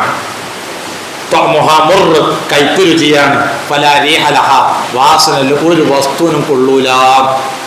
ഈ 4 വിഭാഗത്തിൽ ഞാൻ ആരാണ്? ആ ആലോചനയിൽ നിന്ന് നമുക്ക് അടുത്തൊരു ഹിസാബ് കൂടെ തുടങ്ങാനുണ്ട്. ഈ 4 വിഭാഗത്തിൽ പ്രവാചകൻ മാതള നാരങ്ങയോട് ഉപമിക്കുമ്പോ, കാരക്കയോട് ഉപമിക്കുമ്പോ, റയ്ഹാന തുളസിയോട് ഉപമിക്കുമ്പോ, ആട്ടങ്ങയോട് ഉപമിക്കുമ്പോ, പ്രവാചകൻ എന്നെ ആ കൂട്ടത്തിൽ ഞാൻ ആരാണ്? അവിടെ നിന്ന് നമ്മൾ വിചാരണ അല്ലാഹുവിന്റെ കോടതിയിൽ പരിപൂർണ്ണ നഗ്നരായി കിതാബ് കയ്യിൽ വെച്ചിട്ട്, അന്യൂനമായ ആ കിതാബിനെ മുമ്പിൽ വെച്ചിട്ട് ഹിസാബ് നടത്തപ്പെടുന്നതിന് മുമ്പ് ഈ ദുനിയാവിൽ വെച്ചിട്ട് നമ്മൾ ഒരു ഹിസാബ് നടത്തണം. നമ്മുടെ ജീവിതത്തെ കുറിച്ച് ഇടയ്ക്കൊരു പുനരാലോചന നടത്തണം. ആ ആലോചനയ്ക്ക് വേണ്ടിയാണ് ഇപ്പൊ നമ്മൾ ഒരുമിച്ച് കൂടിയിട്ടുള്ളത്. അല്ലാഹു സുബ്ഹാനഹു വ തആല ഈ ഒരുമിച്ച് കൂടൽ സ്വാലിഹായ അമലായി നമ്മിൽ നിന്ന് കബൂൽ ചെയ്യുമാറാവട്ടെ. പ്രിയമുള്ളവരെ, മരിക്കും, ഇന്നല്ലെങ്കിൽ നാളെ, ഈ നിമിഷത്തില്ലെങ്കിൽ അടുത്ത നിമിഷത്തിൽ. നാളെ അള്ളാഹുവിൻ്റെ സന്നിധിയിലേക്ക് കടന്നു ചെല്ലുമ്പോൾ കയ്യിൽ എന്തുണ്ട് എന്ന് ആലോചിക്കാനുള്ള ഇരുത്തമാവട്ടെ ഈ ഇരുത്തം. എന്തെങ്കിലുമൊക്കെ വീഴ്ചകളുണ്ടെങ്കിൽ പരിഹരിക്കാനുള്ള സദസ്സാവട്ടെ ഈ സദസ്സ്. അള്ളാഹു കബൂൽ ചെയ്യുമാറാകട്ടെ. അള്ളാഹുവേ, രോഗം കൊണ്ട് ബുദ്ധിമുട്ടുന്ന ഒരുപാട് സഹോദരങ്ങൾ ഞങ്ങൾക്കിടയിലുണ്ട്. ഞാൻ ഇപ്പോഴും ഇവിടെ ഓർക്കുന്നത്, ഞാൻ ഈ പ്രദേശത്ത് വരാൻ തുടങ്ങിയിട്ട് വർഷങ്ങളായി. ഇങ്ങോട്ട് വരുമ്പോൾ ഇവിടെ സജീവമായി പ്രായാധിക്യമുണ്ടെങ്കിലും ചെറുപ്പക്കാരുടെക്കാൾ ഊർജ്ജസ്വലനായി ഓടി നടന്നിരുന്ന നമ്മുടെ ബഹുമാന്യനായ സലാം കെയാണ്. അദ്ദേഹം ഇടക്കിടക്ക് ഞാൻ സന്ദർശിക്കാൻ വരാറുണ്ട്. ഇപ്പോൾ ആ കടത്തെങ്ങനെ കാണുമ്പോൾ അള്ളാഹുവേ, അദ്ദേഹത്തിന് പരിപൂർണ്ണ ആഫിയത്ത് നൽകണേ എന്ന് ദുആ ചെയ്യുകയാണ്. നമ്മളൊക്കെ സദാസമയത്തും ഇനിയും നമ്മോടൊപ്പം വന്ന് ഇരിക്കാനും പ്രവർത്തനത്തിലൊക്കെ പങ്കുചേരാനും അള്ളാഹുവാണ് വലിയവൻ. അവൻ ഇനിയും കഴിയും ദുആ ചെയ്യണം. അള്ളാഹു പരിപൂർണ്ണ ആഫിയത്ത് പ്രദാനം ചെയ്യട്ടെ എന്ന് ദുആ ചെയ്യുകയാണ്. അതേപോലെ എല്ലാ പ്രയാസങ്ങളും അള്ളാഹു ദൂരീകരിച്ചു കൊടുക്കുമാറാകട്ടെ. നമുക്കും ഒരുപാട് രോഗങ്ങളും നമ്മുടെ കൂട്ടത്തിൽ ഇരിക്കുന്ന പല ആളുകളും ഇന്നോടെ വന്നിട്ടുള്ളത് പ്രയാസങ്ങൾ സഹിച്ചുകൊണ്ട്. അള്ളാഹുവേ പടച്ചവനെ, എല്ലാ രോഗങ്ങളും പ്രയാസങ്ങളും ദൂരീകരിക്കുന്ന അള്ളാഹ് നിങ്ങൾക്ക് എല്ലാവർക്കും നീ ശിഫ നൽകണേ അള്ളാഹ്. ആഫിയത്തോട് കൂടിയ ദീർഘായുസ് നൽകണേ അള്ളാഹ്. പടച്ചവനെ, ഞങ്ങളെ വിട്ട് പിരിഞ്ഞു പോയ ഉമ്മ ഉപ്പമാരുണ്ട്, സഹോദരന്മാരുണ്ട്, ഞങ്ങൾ സ്നേഹിച്ചവരുണ്ട്, ഞങ്ങളെ സ്നേഹിച്ചവരുണ്ട്. അല്ലാഹുവേ, എല്ലാവർക്കും നീ മഗ്ഫിറത്തും റഹ്മത്തും നൽകണേ അല്ലാഹ്. പടച്ചവനെ, എല്ലാം കൈയൊഴിഞ്ഞ നാളെ ഞങ്ങൾ ഖബറിലേക്ക് കടന്നു ചെല്ലുമ്പോൾ ഞങ്ങളുടെ അമലുകൾ കൊണ്ട് നീ ഖബറിടം പ്രകാശപൂരിതമാക്കണേ അല്ലാഹ്. പടച്ചവനെ, ഖബറിലെ അദാബിൽ നിന്ന് ഞങ്ങളെ നീ കാത്ത് രക്ഷിക്കണേ അല്ലാഹ്. പടച്ചവനെ, പ്രയാസകരമായ ഹിസാബിൽ നിന്ന് ഞങ്ങളെ കാത്ത് രക്ഷിക്കണേ അല്ലാഹ്. എളുപ്പമുള്ള ഹിസാബാക്കി ഞങ്ങളുടെ ഹിസാബിൽ നീ ആക്കണേ അല്ലാഹ്. അതിനു മുമ്പ് ദുനിയാവിൽ വെച്ച് പുനരാലോചന നടത്താൻ, ജീവിതത്തെ പരിവർത്തിപ്പിക്കാനുള്ള തൗഫീഖ് നൽകണേ അല്ലാഹ്. اللهم اغفر للمؤمنين والمؤمنات والمسلمين والمسلمات الأحياء منهم والأموات إنك مجيب الدعوات وقاضي الحاجات. اللهم أجرنا من النار وأدخلنا الجنة مع الأبرار. اللهم يسر عسيرنا وسهل أمورنا واشف أمراضنا يا شافي الأمراض. اللهم انصر المسلمين في كل مكان. اللهم انصر الفلسطينيين يا أرحم الراحمين. اللهم انصر إخواننا فلسطين يا أرحم الراحمين. ربنا تقبل منا إنك أنت السميع العليم وتب علينا إنك أنت التواب الرحيم. واغفر لنا يا غافر المذنبين وارحمنا يا أرحم الراحمين. وصلى الله على خير خلقه محمد وعلى آله وصحبه أجمعين والحمد لله رب العالمين. ഒരല്പം സമയം നമ്മുടെ അജണ്ടയേക്കാൾ ഒരല്പം സമയം കൂടി ദീർഘിച്ചിരിക്കുന്നു, ക്ഷമ ചോദിച്ചുകൊണ്ട്. ഇനി ഏതാനും ചില സംഗതികൾ, ഒരു ആത്മവിചാരണ എന്നോണം ഒരു ചെറിയ 1-2 സംഗതികൾ കൂടി ഇവിടെ ബാക്കിയുണ്ട്. എല്ലാവരും ആദ്യ അവസാനം അതിൽ പങ്കെടുക്കുകയും ആ ജീവിതത്തിൽ മാറ്റങ്ങൾ ഉണ്ടാവാൻ ഈ കൂടിയിരുത്തൽ പ്രാപ്തമാവുകയും ചെയ്യട്ടെ എന്ന് ദുആ ചെയ്തുകൊണ്ട് ഞാൻ അവസാനിപ്പിക്കുന്നു. വആഖിറു ദഅ്വാനാ അൽഹംദുലില്ലാഹി റബ്ബിൽ ആലമീൻ. വസ്സലാമു അലൈക്കും വറഹ്മത്തുള്ളാഹി വബറകാതുഹു.